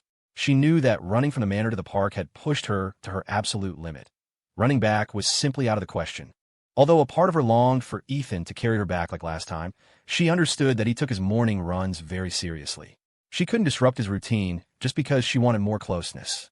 If she did that too often, even if Ethan didn't say anything, he might eventually start to resent it. After all, nobody likes being dragged down by a burden. The last thing she wanted was for Ethan to grow tired of her. "Let's go," Jessica said, glancing at the guard before getting up and heading to the Porsche. The guard quickly moved to thoughtfully open the rear door for her. Once Jessica was settled inside, the guard started the engine and headed back towards the manor. Leaning back wearily against the seat, Jessica instructed the guard, "Once we catch up to Ethan, slow down. Just drive alongside him, don't pass him." "Understood." "Yes, miss." The guard nodded immediately, his demeanor impeccably respectful. At 8 a.m., warm sunlight bathed the quiet road as Ethan jogged alone, a cool morning breeze washing over him. Before long, the sound of a car engine approached from behind. Without needing to look back, Ethan knew Jessica had caught up. Sure enough, the white Porsche quickly drew level with him. Then, to Ethan's surprise, it abruptly slowed, matching his pace and cruising leisurely beside him on the road. The window slid down smoothly. From the back seat, Jessica peeked out, a radiant smile blooming on her pretty face. Leaning against the window frame, her sparkling eyes locked onto Ethan. "What are you doing?" Ethan was a bit baffled by this move. "Nothing much," Jessica chirped. "It's just too boring going back alone, so I decided to head back with you." "Ethan, it's okay, you do your run, I'll just watch." "I won't disturb you," Jessica said, still leaning on the window, watching him intently, clearly enjoying the view. "Why are you watching me? Is there something interesting to see?" Ethan was puzzled. I just suddenly realized watching someone run can be quite interesting," Jessica replied matter-of-factly. Okay, suit yourself." Ethan had no idea what was going on in her head, nor did he have the energy to figure it out. He just resumed his morning jog. "Hey, if you get tired, just tell me, and we can take the car back together," Jessica offered. "No need. I think I can run the whole way back." Ethan immediately refused. He wasn't Jessica. He could make it back on his own. He'd gotten up early specifically for a serious morning run. Giving up halfway to ride back would defeat the purpose. He might as well have stayed in bed. "All right then, keep running. I won't bother you." Jessica didn't say more, just quietly leaned on the window, watching Ethan jog under the morning sun. Ethan ignored her and kept running. And so, on the quiet road, Ethan jogged alone, while a white Porsche cruised slowly beside him, Jessica sitting inside, accompanying his run. Finally, after 10 minutes or so, they arrived back at the manor. On the dining table, the housekeeper had already prepared a sumptuous breakfast for them. Perhaps due to the exertion, both were quite hungry. They sat down and ate quietly. After breakfast, with nothing else to do, Ethan headed back to the fitness center to continue his workout routine. Jessica, whose legs were a bit sore from the morning's activity, went back to her room to rest. Lying in bed, but unable to sleep, Jessica was watching a show on her phone when a call came in. A glance showed it was Laura. "Hey, Laura, what's up?" Jessica asked curiously. "Jessica, want to hang out tonight? Let's go for a steak dinner," Laura proposed. "Tonight? Let me ask my Ethan if he wants to go. If he does, I'll come. If he wants to stay home, then I won't," Jessica replied after a moment's thought. "Well, listen to you. Someone's different now that she has a husband." "Jessica, would it kill you to be apart from your man for a minute?" Laura rolled her eyes, exasperated. The old Jessica was always fiercely independent. But the current Jessica had completely transformed, wanting to stick to Ethan every second, like she was totally love-struck. Where was that cool, aloof, anti-marriage attitude now? Things are different now. I have a husband. Of course I have to spend time with him," Jessica answered with a grin. Even though she and Ethan were only a fake couple, being teased by Laura as if they were real made her incredibly happy. She savored the feeling. It made her feel like she truly was Ethan's wife. Fine, fine. Ask your Ethan if he wants to go out tonight. If he does, text me later, Laura said, not wanting to continue the conversation. It felt too much like watching their lovey-dovey stuff. Okay, got it. Jessica happily hung up and went back to her show. But as she watched, she suddenly found herself distracted, the drama on screen feeling dull. I wonder what Ethan is doing right now. Jessica looked up towards the window. Despite being apart for only a short while, she realized she was already missing him. Forget it, I'll just go ask him now. Jessica decisively turned off her phone, got up, and left the room. Downstairs and out of the manor, she headed straight for the fitness center. Pushing open the fitness center door, she scanned the room. It was empty and silent, not a sound to be heard. Where's Ethan? She looked around before finally spotting him sitting on a sofa in the corner, resting quietly. Perhaps due to the intense workout, he looked exhausted. Combined with the warm sunlight streaming in through the window, his tired body and the comfortable temperature were making him drowsy. He sat there, looking ready to nod off, his head bobbing as if he might fall asleep at any moment. Is he falling asleep? Jessica murmured softly, then tiptoed closer. Seeing Ethan dozing on the sofa, Jessica glanced at the other nearby sofas, thinking of finding a pillow for him.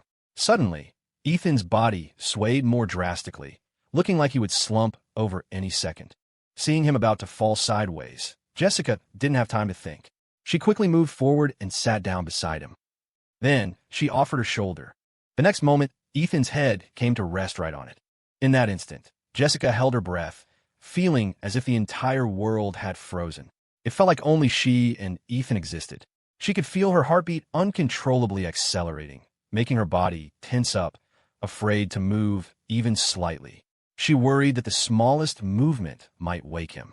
This was the first time Ethan had ever slept on her shoulder, a romantic scene straight out of an idle drama she had fantasized about countless times. She never imagined it would actually happen today. At this moment, her eyes sparkled. Though her lips were pressed together, a faint smile uncontrollably touched the corners of her mouth. Her heart was overflowing with joy. She couldn't have been more thrilled. She sat there, perfectly still, letting Ethan sleep on her shoulder. After a long while, she finally calmed down a bit, her heart rate slowing. Only then did she dare to slightly turn her head to look at Ethan sleeping against her shoulder. Watching his sleeping face, her gaze turned incredibly soft, her eyes brimming with adoration. This is so nice. It was 2 in the afternoon, the sky clear and bright. A ray of sunlight pierced through the glass window of the fitness center, landing squarely on Ethan's profile. Stirring from a deep sleep, Ethan slowly woke up. He lifted his head from Jessica's shoulder and stretched, feeling like he'd just had the most restful sleep ever. You're awake. A sweet, gentle female voice suddenly sounded from behind him. Ethan stiffened slightly and turned his head. Jessica was sitting beside him, rubbing her shoulder, a faint smile playing on her pretty, oval face. Was I sleeping on your shoulder just now? Ethan paused, then the realization hit him. Jessica nodded lightly, looking a little shy. Oh, sorry, I didn't mean to. Ethan quickly apologized. It's fine, Jessica said, shaking her head lightly, seemingly unbothered. Your shoulder must be sore, though. Sorry, that's my fault. Ethan scratched his head, feeling guilty. He didn't know exactly how long he'd been asleep, but Jessica hadn't woken him, just letting him lean on her the entire time. He didn't need to guess. She must have been quite uncomfortable during that time. Really, it's fine. Jessica just smiled faintly. Ethan had been asleep for over 2 hours. The entire time, wanting to give him an undisturbed rest, she hadn't dared to move a muscle, holding the same position for the whole duration. One could only imagine how tiring it must have been. Yet, despite the discomfort, she had enjoyed it. She even found herself wishing for more moments like this. How long was I out? Ethan asked apologetically. Not too long, just over 2 hours. Over 2 hours? Ethan murmured, his gaze on Jessica filled with even more guilt. At the same time, an inexplicable warmth spread through his chest. Jessica could have woken him at any point during those 2 hours. Yet, she hadn't. She let him sleep on her shoulder until he woke up naturally, enduring it the whole time. Thanks, Ethan said, his gaze softening as he looked directly at the girl before him, a warm feeling flowing through him. And no need. Feeling Ethan's gentle gaze, Jessica felt her heart flutter erratically, a surge of joy rising within her. At the same time, she couldn't help feeling shy. Her cheeks grew warm, and though she pressed her lips together, the corners of her mouth turned up in an irrepressible, happy smile. Is your shoulder really sore? How about I rub it for you? Still feeling guilty, Ethan wanted to make it up to her. Jessica startled, then quickly shook her head. And no, it's fine. I can manage. Normally, if Ethan offered physical contact, Jessica would have readily accepted. But right now, her heart was pounding. Her cheeks felt hot. She was probably blushing. Any more physical contact with Ethan, and she was sure she'd become even more flustered and wouldn't know how to face him. So, she had to refuse. All right, Ethan didn't push it. After all, there were boundaries between men and women. Even though they were technically husband and wife, their marriage was still fake. It was normal for Jessica to be hesitant. Jessica seemed to suddenly remember something. Still rubbing her shoulder, she looked up. "Oh, right, I wanted to ask you something." "What is it?" "My BFF, Laura, invited us out to dinner tonight. Do you want to go?" Jessica finished, looking at him expectantly. "Tonight?" "Sure, I don't have anything else planned." Ethan thought for a moment and nodded. There wasn't much to do at the manor anyway. Going out sounded better. "Great. I'll message her on WhatsApp later then." Seeing Ethan agree, Jessica beamed, happiness written all over her face. Watching her obvious delight, the corners of Ethan's mouth lifted unconsciously into a smile. For some reason, seeing her happy made him feel happy too. At 6 p.m., the sun was setting. Inside the luxurious, spacious manor, Ethan had already changed and was sitting on a sofa on the ground floor, eating watermelon while waiting for Jessica. Jessica was upstairs in her room, still changing and doing her makeup. Girls always needed a little time to get ready before going out, after all. Sarah used to take half an hour, sometimes even longer, to do her makeup every time they went out. Ethan was long used to it. "Sir, are you and Miss Jessica going out this evening?" Robert asked, having appeared in the manor at some point. "Yes, Robert. Jessica and I are going out tonight, so we won't be needing steak dinner at home," Ethan replied gently, offering a polite smile. "Very good, sir. I'll inform the housekeeper not to prepare the steak dinner then." Robert nodded slightly and said no more. Sounds good." Ethan nodded and went back to eating his watermelon. Robert watched Ethan's retreating back, a faint smile touching his aged features. So far, he was quite satisfied with this Sir Ethan. The Jessica of the past had been cold and dismissive towards all men, showing not even the slightest hint of interest. But Ethan's arrival had completely changed her. Now, Jessica was like any ordinary girl immersed in the sweetness of love. She was happy every day, truly content, and smiled much more often. She no longer seemed so cold and aloof. Ethan had brought about all these changes. Every time Robert saw his miss with Ethan, saw her genuine, heartfelt happiness, he felt a wave of deep relief. Even when his time came, he could rest easy, knowing that his miss had found a man she could entrust her life to. Just then, the crisp sound of heels clicking on the floorboards echoed from the top of the stairs. Both Robert and Ethan looked up at the same time. Descending gracefully was Jessica, dressed in a light blue gown, her steps light and elegant.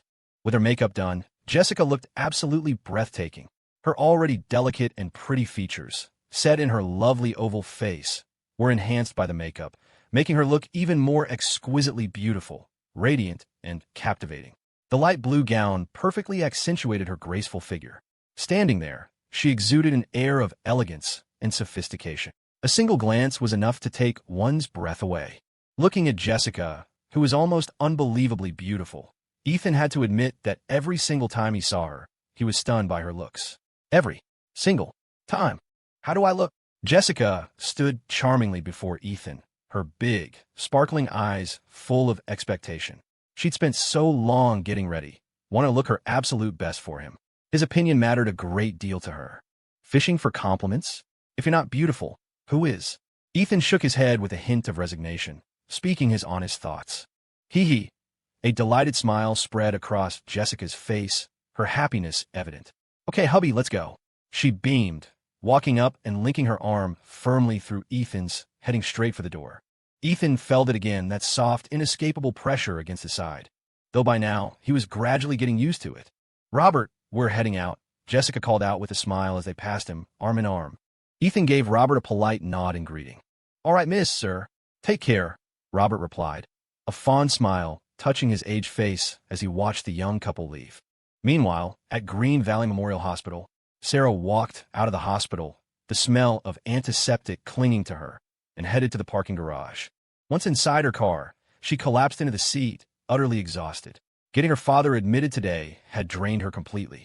She'd been up since 7 in the morning, packing and preparing. Then at the hospital, she'd been running around nonstop, paying bills, filling out endless forms, buying necessities, even searching social media for home health aid. By the end of it, she felt more tired than she ever had in her life. Before, when her father got sick, Ethan, her husband, would have been right there handling everything. He was always so thoughtful, taking care of every little detail. She never had to worry about a thing. But now, without Ethan, she suddenly realized how these seemingly small tasks could leave her overwhelmed and utterly drained. Wow, handling all this. It's this hard, Sarah murmured, lying listlessly in the seat and staring blankly ahead. Only now did she finally grasp how important the husband she used to think was useless truly was. If it weren't for their trial separation, she wouldn't be dealing with any of this. If Ethan were here, he would handle everything. I wonder how that home health aide will be. Will they be careless looking after my father? A flicker of worry crossed her eyes. She'd found the aide last minute on social media because she was so rushed. It cost $72.50 minus $72.50-$72.50 minus $87 a day. Expensive, but Sarah had no choice. She was pregnant. She couldn't possibly stay at the hospital around the clock. Her mom, Margaret, was too old to pull all-nighters either. Hiring help was the only option. If only Ethan were here, Sarah sighed softly. He could take care of my father, and I could stop worrying. Growl, her stomach suddenly betrayed her with a rumble. A sharp pang of hunger hit her. She realized she'd been so busy all day, she hadn't even eaten lunch. She was starving. Remembering she was pregnant, Sarah sighed again, fastened her seatbelt, and started the car, planning to go home for dinner. A moment later, she drove away from the hospital. Half an hour later, Sarah arrived back at Sunnybrook Estates. After heading upstairs, she reached her apartment door, took out her key, and unlocked it. As soon as she stepped into the living room, she smelled burning. Oh dear, why is the flame so high? How'd I turn it down? Margaret's panicked voice drifted from the kitchen. Sensing trouble, Sarah hurried in. She found Margaret flustered in front of the stove, black smoke billowing from a pot. The range hood wasn't on, making the kitchen hazy like the scene of a fire. Mom, what are you doing? Sarah asked, her eyes wide, completely stunned. Sarah, quick! Margaret turned, relief flooding her face as if seeing her savior. She rushed over. The flame keeps going high and low, the food's burning. Okay, Mom, you get out first, Sarah said, feeling a wave of weariness wash over her as she surveyed the scene. But there was nothing else for it. She went into the kitchen to deal with her mother's mess. About 15 minutes later, mother and daughter brought 3 dishes and a soup to the dining table. After they sat down, Sarah, famished, stared at the scorched food before her, feeling absolutely no desire to eat. After an exhausting day at the hospital, she'd come home to this, not even a decent meal. At that moment, she felt completely drained, physically and mentally. Sarah, at home with your father. He always did the cooking, Margaret said, feeling a bit awkward as she watched Sarah hesitate to pick up her fork. The state of the meal was undeniably bad. Mom, maybe don't cook tomorrow, Sarah said. The housekeeper I hired is coming back. She'll cook for us then. The housekeeper had asked for a couple of days off, so for the past 2 days, Sarah hadn't cleaned much or cooked at all, relying solely on takeout. Okay, good. I understand, Margaret replied, breathing a sigh of relief. She couldn't cook to save her life, so having a housekeeper handle the meals would be a huge help. Come on, Sarah, you must be starving, Margaret urged, her heart aching a little at her daughter's worn-out appearance. Eat up. It might not look good, but maybe it tastes okay. She picked up her own fork and put some of the blackened food onto her daughter's plate. Sarah looked at the dark mess in her bowl, hesitated, then, driven by the gnawing hunger in her stomach, picked up her fork and tried a bite. She frowned immediately and silently put her fork down. Margaret tried some herself and instantly spat it out. Why does it taste so awful? She muttered, frowning with disgust. Looking at her mother, Sarah sighed, feeling exhausted to her core. She picked up her iPhone. Mom, don't eat it. I'll just order takeout. Okay then, Margaret nodded, unable to stomach the food either. And so, after a long, stressful day, Sarah sat at home, hungry, waiting for delivery. Sigh. If Ethan were here, maybe things wouldn't be like this, Sarah thought, sitting on the sofa, feeling weak with hunger. When Ethan was around, she never went hungry like this, and she was never this tired. Late at night, in a private room on the second floor of a restaurant, Ethan and a few others had already taken their seats, waiting for the food to arrive. Jessica, you have to try the Cajun shrimp boil here. It's amazing, Laura said excitedly, looking at Jessica as she raved about the restaurant's signature dish. She'd been here several times already and was obsessed with that dish, ordered it every time without fail, and never got tired of it. Really? We'll definitely give it a try then, Jessica nodded, mentally noting the recommendation. You better. I'm sure you'll love it, Laura said confidently, sipping her water before casually shifting the topic. So, Jessica, what have you two been up to lately? Me? Jessica turned to glance at Ethan beside her, then smiled sweetly. Lately, I've been hitting the fitness center with my husband. The fitness center? Laura, mid-sip, nearly choked. Her eyes widened in disbelief. Come on, Laura, what's with that look? Is it really that hard to believe I go to the gym? Jessica looked mildly offended, sitting up straighter as she shot back. Jessica, I've known you for years. You? At a gym? You gotta be joking, Laura said skeptically. They've been roommates in college, and in all that time, Jessica had never been one for physical activity. Getting her to walk a few extra steps was already a challenge. The idea of her voluntarily working out was almost laughable. I used to hate working out, but I've changed. I'm not the same person I used to be, Jessica said with a straight face. Heh. Laura let out a chuckle, clearly unconvinced. I mean it. Ask my husband if you don't believe me. Jessica tugged on Ethan's arm, urging him to back her up. Ethan gave a helpless shrug and nodded. She's telling the truth. Jessica has been going to the gym with me lately. Even so, Laura still looked doubtful. Jessica? Working out? Not a chance. She must be doing it just to keep Ethan company. After all, as her best friend for years, Laura could see right through her. There's no way she'd set foot in a gym unless it was for someone she really cared about. And the only person who could get her to make that kind of effort was Ethan. If anyone else had asked her to work out, she wouldn't have even blinked. All right, I believe you. Laura finally relented, seeing how serious Jessica looked. She turned to Ethan, curiosity in her eyes. So what about you, Ethan?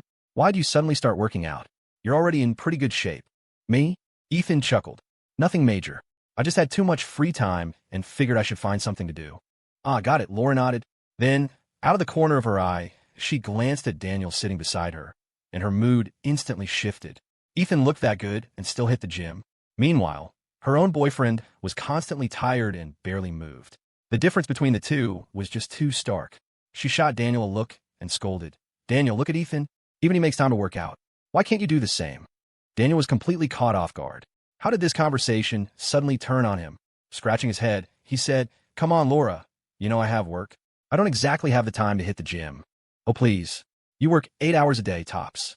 You've got plenty of free time. What do you even do with it besides sit at home playing video games? She snapped. Daniel froze, then gave an awkward smile. Well, you know my body's doing just fine. I don't need to go to the gym. Laura rolled her eyes so hard they nearly got stuck. Oh, I know exactly how your body is. Always acting tough, but never lasting when it counted. She'd get all riled up, and then he'd just fizzle out every single time. It drove her nuts. Across the table, Ethan and Jessica exchanged a glance filled with silent sympathy for Daniel. There's a saying, every guy's got a mountain he just can't climb, his Texas tornado. And for Daniel, that tornado was clearly Laura. Dating someone like her meant you were signing up for turbulence. Still, Laura knew they were out in public, so she held back. A couple of sharp remarks were enough. No need to humiliate her boyfriend in front of others. Just then, the door opened and the waiter brought in the food. Jessica, try the Cajun shrimp boil. Laura quickly reminded her. Sure, Jessica nodded and picked up a shrimp with her chopsticks. She peeled off the shell and gave it a taste. Not bad. Actually really good. She didn't hesitate to grab another one, peel it, and then held it out to Ethan. Babe, this shrimp is amazing. Try it, she said, eyes sparkling with anticipation. All right. Ethan nodded and took the shrimp into his mouth. She was right. It was really good. Well, Jessica asked, clearly waiting for his verdict. Yeah, it's actually really tasty, Ethan said honestly. See? I'll peel more for you. Jessica's face lit up. She eagerly peeled several more shrimp and dropped them into Ethan's bowl. Before long, she'd filled a small bowl just for him. Watching this, Laura was floored. Wow, Jessica, you really spoil your man. You're not even eating, just peeling shrimp for him. This was not the same Jessica she used to know. The old Jessica was fiercely independent, never showed interest in any guy, and didn't have a romantic bone in her body. The girl now in front of her, lovingly peeling shrimp for her husband, looked like someone who'd been completely swept away by love. A full-blown romantic through and through. Ethan loves it, so I want him to have more, Jessica replied with a bright smile, clearly enjoying herself. She didn't care if others thought she was over the top or even clingy. Ethan liked shrimp and she liked watching him enjoy it. That was all that mattered. As for Ethan, watching Jessica keep peeling shrimp for him stirred something deep in his chest. Maybe she was just playing the part of the loving wife to keep up appearances, but still, he couldn't help but feel touched. Back when he was with Sarah, it had always been him doing the peeling. She never even thought to consider his side.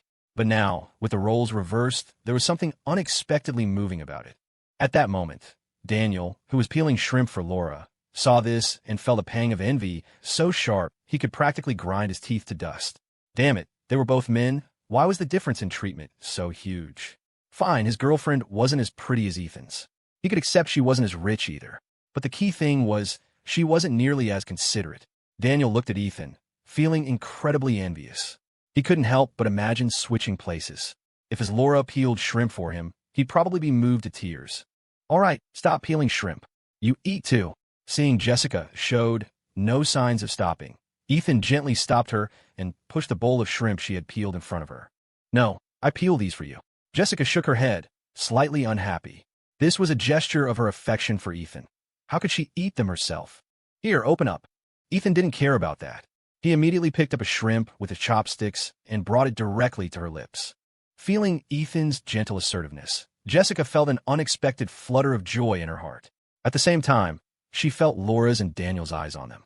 Jessica shyly opened her mouth and accepted the shrimp Ethan fed her.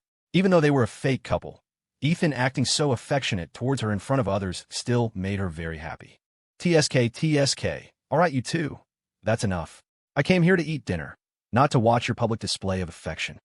Laura was momentarily speechless, suddenly feeling like the shrimp in her own bowl had lost their appeal. Here, Laura, let me feed you too. Seeing Ethan personally feed Jessica, Daniel naturally didn't want to be outdone. He also picked up a shrimp and offered it to his girlfriend. Not bad, not bad. Laura nodded immediately, looking at Daniel with approval and readily accepting his offering. Showing off affection? Anyone could do that. So, Laura, can you feed me too? Daniel asked, remembering Jessica feeding Ethan earlier, feeling incredibly envious again. Don't you have hands? Can't you eat by yourself? Hearing this, however, Laura's expression turned cold. She flatly refused his request, even snapping back at him. Daniel. In that moment, reality hit him hard. He looked over at Ethan, only to see Jessica happily placing food on Ethan's plate. Anything she thought was delicious, she enthusiastically gave to Ethan.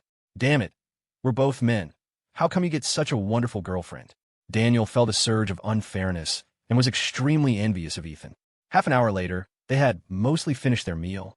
Laura got up to go to the restroom, pulling Jessica along with her. Suddenly, only Ethan and Daniel were left in the private room.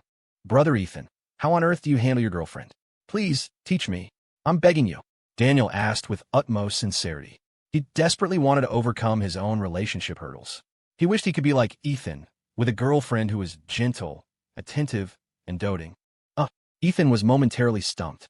Jessica's kindness towards him was purely an act to maintain their cover, to make others believe they were a real couple. Simply put, Jessica just enjoyed playing the part. What did it have to do with him? He had no idea how to handle women. If he did, he wouldn't have been under Sarah's thumb for so many years. He'd only just recently managed to turn the tables. Bro, I honestly don't have any tricks. You're on your own, Ethan replied helplessly. Oh, okay then. In the restroom, by the sinks, Laura was touching up her makeup in the mirror, while Jessica washed her hands beside her.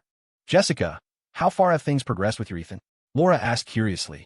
Last time they spoke, Jessica had told her she planned to be bold and actively pursue Ethan. Laura was curious how her friend's pursuit was going. It's okay, I guess. About the same. Jessica thought for a moment. There hadn't been much progress. Really? She answered casually, her tone a bit noncommittal. Honestly, she was quite satisfied with her current situation with Ethan. Under the guise of being married, she could hold his hand, hug him, and even do other seemingly intimate things every day. But taking it any further, she didn't quite dare. After all, she knew very well that Ethan didn't actually like her yet. If she pushed things, she might scare him off, and their relationship could become incredibly awkward. Oh, what's wrong? Judging by your tone, things aren't going too smoothly, huh? Laura glanced at her, speaking with a hint of disdain. Girlfriend, don't tell me you're chickening out. No way. I'm totally brave, okay? Jessica retorted, indignant. Oh, really? Then tell me. How far have you gotten? Have you kissed yet? Well, not yet. TCH. Laura rolled her eyes. That's just not good enough, Jessica. Listen, you need to lock him down now before you two get divorced. Otherwise, once you split up, it'll be much harder. I know, I just want to take things slow. I'm afraid if I rush it, I'll scare him, Jessica said, her voice lacking confidence. Laura looked at her, exasperated. It's because you like him too much that you're being so timid. Okay, how about this? Later, we'll go for drinks. I'll teach you a trick. Pretend you're drunk, then kiss Ethan forcefully. He won't be able to say much then. What do you think? Want to try it? Laura suggested after a moment's thought, offering up a terrible idea. However, hearing this awful suggestion, Jessica suddenly looked up, her eyes shining. It seemed she was actually tempted. Is that really okay? Jessica neither refused nor agreed. In her mind, her first kiss should be given to Ethan in a romantic setting, like during a confession of love. Pretending to be drunk and forcing a kiss felt far too crude. But she really wanted to kiss Ethan. After all, this was the boy she had liked for 17 years. How wonderful would it be if she could finally kiss him? What's not okay about it? If you want Ethan's friendship to turn into love, you need to make things ambiguous between you first. Otherwise, if you keep things so platonic, when will you ever get together properly? Laura advised, sounding like an experienced expert. Well, okay. Jessica hesitated for a moment, then nodded in agreement. The thought of finally kissing Ethan was too tempting to resist. Besides, her first kiss was meant for Ethan sooner or later anyway. What difference did it make if it happened a bit earlier? That's more like it. Later, drink a bit more, pretend you're drunk, then grab him and kiss him hard. With us watching, Ethan definitely won't push you away or reject you. After all, he's your husband right now. If he rejects you, he'll blow your cover. Laura looked confident, as if victory was assured. In her eyes, this terrible idea was a foolproof plan. As long as Jessica did as she said, Ethan couldn't possibly refuse. Okay, I understand. Jessica seemed to have made up her mind, nodding firmly. A few minutes later, Jessica and Laura emerged from the restroom and returned to the private room. You're back. Daniel, who had looked crestfallen just a moment before, immediately put on an attentive smile for his girlfriend. Laura nodded. The two women then sat back down in their original seats. Ethan glanced at Jessica beside him. For some reason, after sitting down, Jessica's cheeks were slightly flushed, and she kept her head lowered, seemingly avoiding his gaze. What's wrong? This puzzled Ethan. He leaned in worriedly and asked softly. And nothing. Jessica glanced up at him before quickly looking down again, her eyes evasive. Seeing her obvious nervousness, Ethan grew even more curious. But with Daniel and Laura present, he couldn't exactly press the issue. He could only bury his confusion for now and find a chance to ask Jessica properly once they were back at the manor. Looks like we're about done eating, Laura said then, picking up her handbag and standing up. She smiled. I haven't had a drink in ages. Let's go grab some later? I know a speakeasy bar with a great atmosphere and service. What do you think? Want to go? Hearing Laura's suggestion, Daniel, ever the supportive boyfriend, immediately piped up. Sounds good to me. Ethan thought for a moment without answering immediately. He turned to Jessica beside him, who was keeping her head bowed, and asked softly, Do you want to go? Jessica just nodded slightly and murmured a quiet, Seeing Jessica agree, Ethan didn't want to be a spoilsport, so he agreed as well. With that settled, the four of them left the private room, paid the bill, and exited the restaurant. About 10 minutes later, they arrived at a speakeasy located on a side street. The bar wasn't large, nor was it crowded. Only a few tables were occupied, and the atmosphere was relatively quiet. The four found a table in a corner, ordered some simple snacks, and then a few bottles of alcohol. Then, they started drinking and chatting. What surprised Ethan, however, was that after sitting down, Jessica didn't talk much but drank quite intensely. Ethan had only finished one drink, while Jessica had already downed 4 or 5. Daniel was also surprised, apparently not expecting Jessica to drink so heavily. He couldn't help but remark, Ethan, your girl really puts it away, huh? She'll get drunk drinking like that. However, the moment the words left his mouth, Laura lightly smacked his arm. Laura retorted, We came here to drink. Why are you policing Jessica? If she wants to drink, what business is it of yours? Drink your own drink and talk less. This was the plan she and Jessica had cooked up. She was waiting for the good part, where Jessica pretended to be drunk and made a move on Ethan. Daniel couldn't be allowed to ruin their plan. Oh, Daniel immediately clammed up obediently. Only Ethan watched Jessica with persistent worry in his eyes. He couldn't help leaning closer and asking softly, What's wrong? Back at the restaurant, ever since she'd returned from the restroom, Ethan had felt something was off about Jessica. Now, her behavior worried him even more. He didn't know her alcohol tolerance and worried she might accidentally drink too much and get herself drunk. And nothing. I just haven't had a drink in a while, so I'm having a little extra, Jessica replied guiltily, glancing up at him. Is that so? Ethan sounded skeptical. Yes. Jessica nodded repeatedly and then picked up her glass to drink again. Before long, Jessica's pretty face became flushed. Her eyes grew hazy, and she seemed dazed and groggy. Seeing Jessica like this, Laura, sitting opposite them, knew the show was about to begin. Sure enough, the next moment, Jessica turned her head towards Ethan. Ethan, she called softly, her voice sweet and velvety, enough to make one's heart flutter. What is it? Seeing her swaying, looking unsteady even while sitting, Ethan quickly reached out to steady her shoulders. Jessica gazed intently at Ethan, his face reflected in her captivating, hazy eyes. She slowly raised her hands and cupped Ethan's cheeks. Then, she slowly leaned in closer. Ethan didn't understand what she was doing, but let her hold his face, watching as her stunningly beautiful features drew nearer, bit by bit. Ethan, Jessica began to speak slowly, as if wanting to say something. However, before she could finish, her body suddenly went limp, and she slumped forward, collapsing into Ethan's arms. Laura, watching from across the table, had been practically buzzing with excitement as Jessica seemed ready to make her move. But seeing this outcome the next second left her utterly disappointed. Seeing Jessica completely unconscious in Ethan's arms, Laura was stunned. Seriously? That's it? What happened to the show she wanted to see? Over just like that? Laura felt incredibly let down. See? I told you drinking like that would make her drunk, Daniel couldn't resist saying at this moment. He'd warned that drinking so fast would lead to getting drunk, but no one had listened.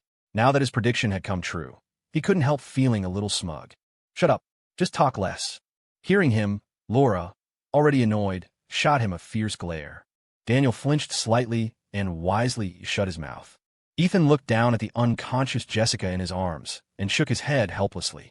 He could tell Jessica had been acting strangely tonight, as if something was weighing on her mind. He had been worried she would get drunk, and now she really had. He scooped Jessica up in his arms and said to the other two, "You guys take your time. I'm going to take her home." "Oh, okay. Go ahead," Laura waved dismissively, her enthusiasm completely gone. Watching Ethan leave with Jessica in his arms, she just felt bored. Soon, Ethan carried Jessica out of the speakeasy.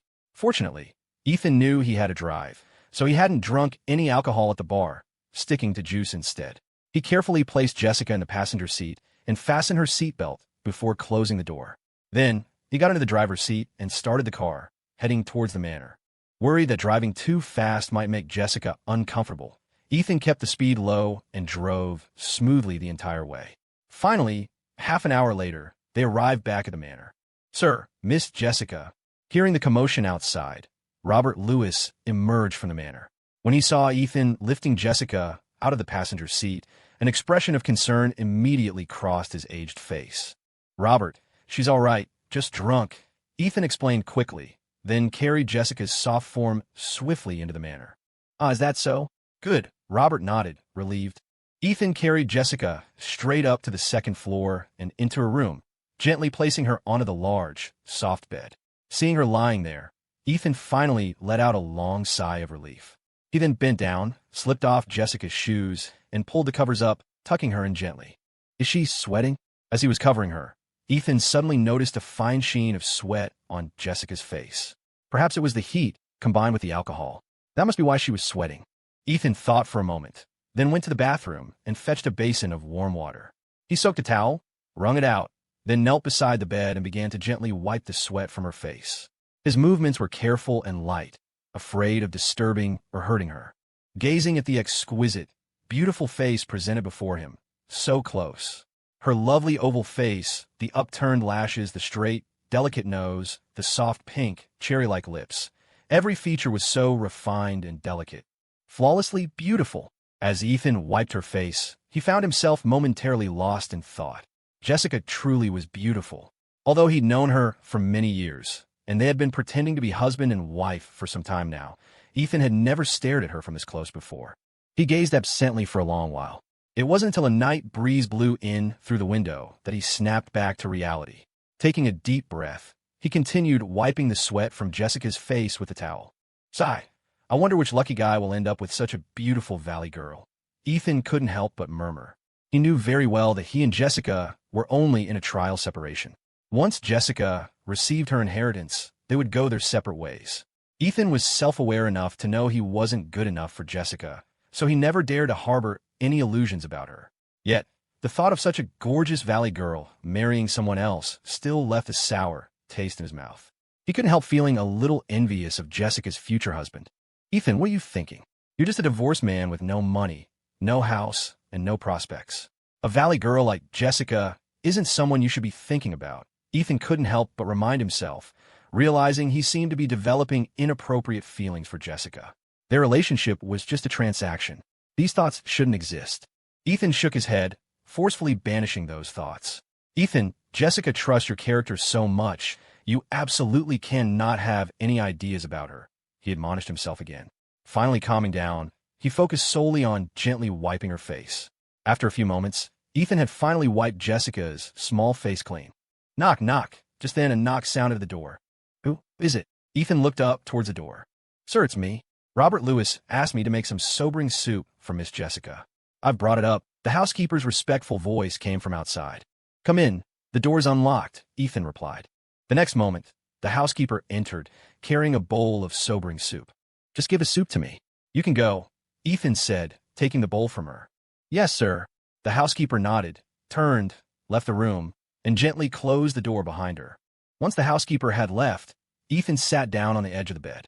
He scooped up a spoonful of the soup, blew on it gently, then took a small sip himself to test the temperature. Confirming it wasn't too hot, he carefully brought the spoon to Jessica's lips. Perhaps because she was lying down and utterly unconscious, Jessica didn't swallow. The soup dribbled out from the corner of her mouth. This isn't working. Ethan frowned. After thinking for a moment, he moved to sit by the headboard, then carefully helped Jessica sit up, letting her lean against his chest. Ethan first used his sleeve to wipe away the soup that had dribbled down her chin. Then, he tried feeding her the soup again with the spoon. Sure enough, sitting up, everything went smoothly. Jessica swallowed every spoonful Ethan fed her. However, as he was feeding her, the sleeping Jessica suddenly started to stir restlessly. She reached out her arms and hugged him tightly. Her long legs also wrapped around one of his legs. Restless even in her sleep, Ethan thought. Feeling the soft, delicate body in his arms and her faint warmth, he felt both helpless and flustered, his heart unavoidably quickening. He took a deep breath to calm his inner turmoil before continuing to feed her the soup. Soon, Ethan had managed to feed her the entire bowl. What Ethan didn't know is that, not long ago, Jessica had fed him sobering soup in the very same way. Same place, same position, same people. After feeding her, Ethan was about to get up when he realized Jessica was clinging to him tightly. He tried to gently pry her hands open, but she refused to let go, tightening her grip instead. This left Ethan utterly helpless. He could only place the empty bowl on the bedside table and remain there, holding Jessica, unable to move. Well, you're the one holding on to me, so don't blame me. Ethan smiled wryly, looking down at Jessica, sleeping soundly like a little bird nestled against him. He didn't notice, however, that his smile held a hint of inappropriate fondness. He reached out and gently ruffled Jessica's soft hair. For some reason, in that moment, his heart felt unexpectedly full. Ethan initially thought he would just wait for Jessica to shift in her sleep and release him. Then he could get up and make a bed for himself on the floor. But even by midnight, Jessica still hadn't let go. She continued to hold on to him, her head resting against his chest, sleeping soundly and sweetly. Don't tell me I have to sleep holding her all night, Ethan muttered under his breath. He tried once more to loosen Jessica's grip, but she steadfastly refused to let go. In fact, every time he tried, she seemed to hug him tighter. Ethan scratched his head, completely stumped. Forget it. Who asked me to be your husband right now? Let's just leave it like this. Ethan finally sighed and gave up. He didn't even realize that he wasn't reluctant. Instead, a fond smile touched his lips. Having resigned himself to the situation, Ethan, still holding Jessica, slowly lay down. He then pulled the covers over both of them. And just like that, holding Jessica's soft, warm body, Ethan drifted off to sleep on the large, soft bed. The next day, 7 a.m. sharp, 2 alarms blared in the room. On the soft, large bed, Ethan woke instantly, grabbing both his and Jessica's iPhones to silence them. He glanced at Jessica, still nestled sweetly in his arms. Seeing she was sound asleep, Undisturbed by the noise, he let out a soft sigh of relief. Right now, Jessica was practically draped over him, clinging tightly like a little octopus, sleeping peacefully. Ethan remembered his plan for a morning run. He carefully took hold of Jessica's legs, trying to gently disentangle them from where they were wrapped around him. However, deep in sleep, Jessica only hugged him tighter. Well, Ethan was dumbfounded, completely helpless. He could only let her keep holding on to him. Looked like today's run was off the table. Ethan sighed softly. It was still early. He might as well try to catch a bit more sleep. But when he closed his eyes, sleep wouldn't come. He opened them again, looking at Jessica in his arms with a feeling of fond helplessness. Deep in slumber, Jessica was like a quiet little kitten, nestled motionless against him. A few rays of sunlight slanted through the window, catching her face. Her long, upturned lashes trembled slightly, gilded by the light. Out of boredom, Ethan reached out and gently poked her cheek. It felt soft and incredibly supple, full of youthful elasticity. Perhaps tickled by his touch, Jessica drowsily lifted a hand and lightly scratched her cheek. Startled, Ethan quickly pulled back his paw, not daring to make another move. After scratching, Jessica snuggled back against Ethan, sleeping sweetly. Ethan gave a helpless smile and simply let her hold him. Time slipped by, and it was 9 a.m. before Jessica finally stirred. She rubbed her eyes, lifting her head groggily from Ethan's chest. When she saw his smiling face looking down at her, her expression froze instantly. Then, her beautiful eyes flew wide open, filled with disbelief. Ethan! Ethan! Jessica gasped, scrambling away from him and sitting up on her side of the bed. You're finally awake, Ethan sighed, also sitting up. He rubbed his arm, feeling the soreness and stiffness. Having Jessica use it as a pillow all night hadn't exactly been comfortable, truth be told. Jessica looked at him, seemingly wanting to ask something, but unsure how. Her expression was a little lost. Here's what happened, Ethan began to explain. You got really drunk at a speakeasy bar last night, so I brought you back here. After I got you to drink that Bloody Mary, you just latched onto me and wouldn't let go. I couldn't do anything else, so I just held you while we slept. Don't worry, he quickly added, afraid she'd misunderstand. I absolutely didn't do anything. We just slept, holding each other, completely innocent. We slept holding each other all night. Hearing his explanation, however, Jessica's eyes lit up and the corners of her mouth curled into a subtle, irrepressible smile. Yeah, you were the one holding on to me and wouldn't let go. I didn't have a choice, so don't blame me, Ethan reiterated, nodding, still genuinely worried she'd be upset. Oh, I see. Okay. Jessica nodded charmingly, a clear hint of delight sparkling in her eyes. She'd actually spent the whole night sleeping in Ethan's arms. That basically counted as sharing a bed, right? The thought made her inexplicably happy. You're not blaming me. Ethan couldn't help but feel surprised, seeing her smiling face. He'd fully expected her to misunderstand, maybe even accuse him of taking advantage of the situation. But far from being angry, she actually looked kind of pleased. You just said it yourself, didn't you? I was the one holding on to you. If anyone's at fault, it should be me. How is it your fault? Jessica blinked her large, sparkling eyes, smiling as she posed the question. Ethan was suddenly a loss for words. What she said was technically true, and yet, something felt slightly off about the whole situation, though he couldn't quite put his finger on it. All right, let's drop it, Jessica said, apparently not ready to get up yet. She lay back down, pulling the blanket up until only her bright, clear eyes were showing. I'm going to sleep a bit longer. You go ahead and get ready first. Oh, okay. Ethan still felt that strange sense of unease, but couldn't place it. He got out of bed and headed for the bathroom. Watching his retreating back, the smile Jessica had been suppressing burst forth, radiant as a flower. She burrowed her head under the covers, greedily inhaling the lingering scent of him on the sheets, a look of pure contentment on her face. A minute later, she peeked out again. If only I could sleep next to him like this every day, she thought, a soft, happy smile gracing her lips, her eyes shimmering with wistful longing. Ring, ring. Just then her phone buzzed. Jessica picked up her iPhone and saw it was Laura Miller calling. Hey, Laura, what's up? Jessica answered, still smiling. Jessica, you are such a disappointment, Laura Miller said, her voice dripping with disdain. What? What did I do?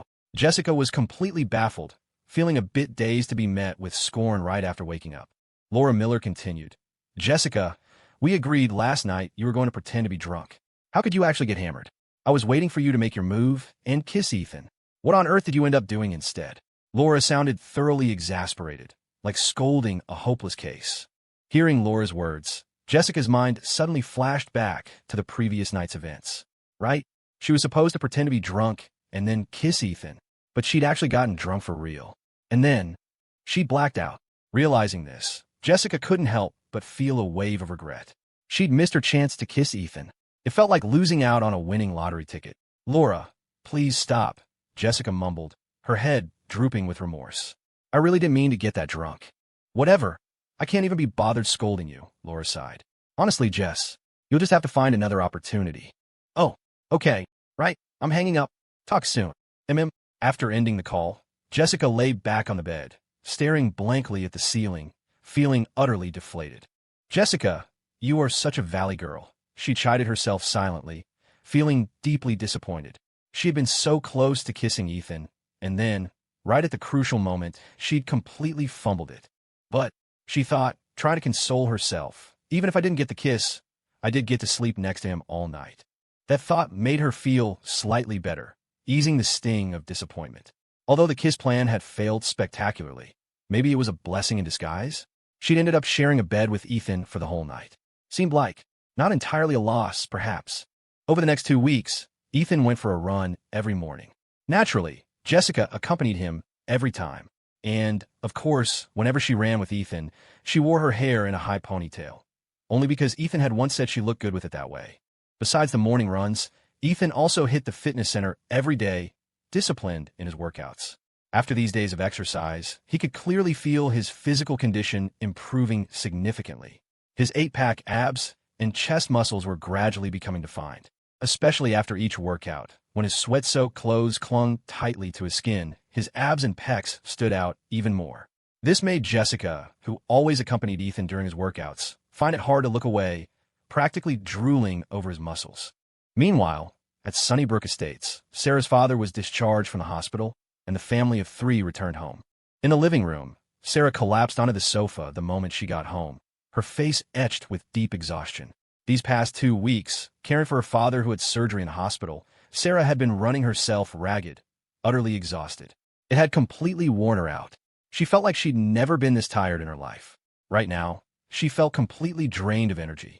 After helping Michael Young sit down slowly, Linda couldn't help but let out a long sigh of relief. She too had been thoroughly exhausted over these 2 weeks, leaving her looking quite haggard.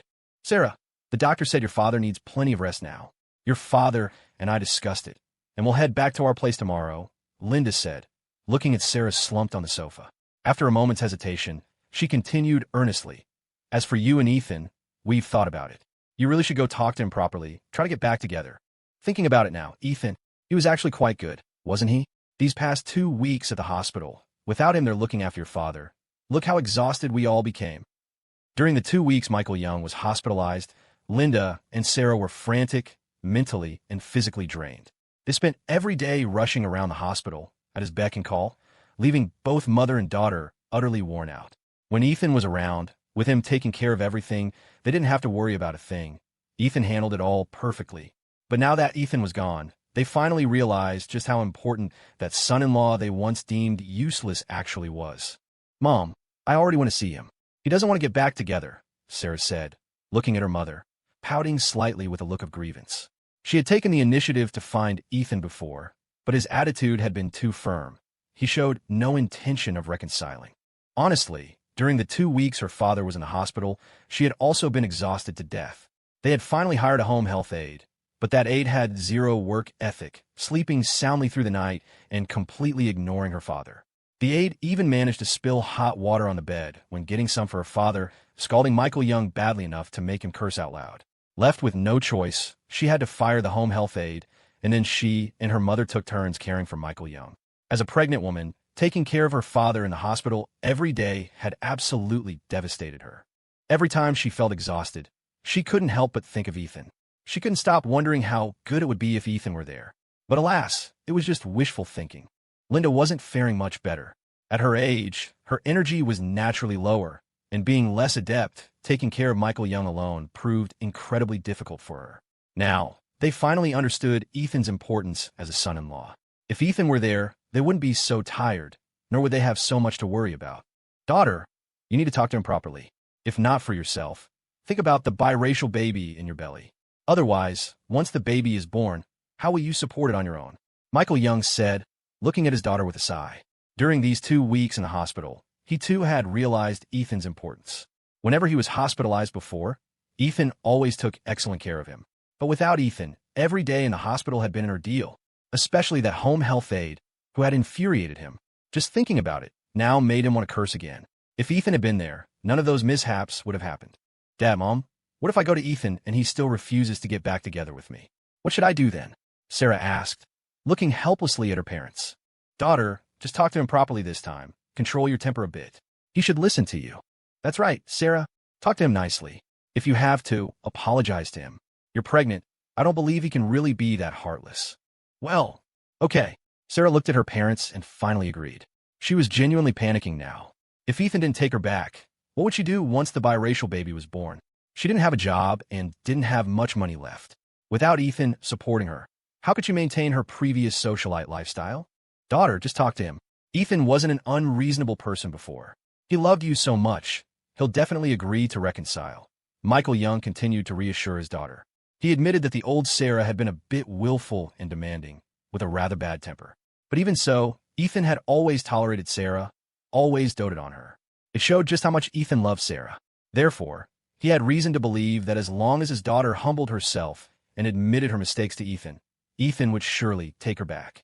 After all, they had history together, and now Sarah was pregnant. Ethan couldn't possibly abandon his baby and wife. Oh, Sarah, don't worry. We all saw how much Ethan loved you before. Just don't be willful this time.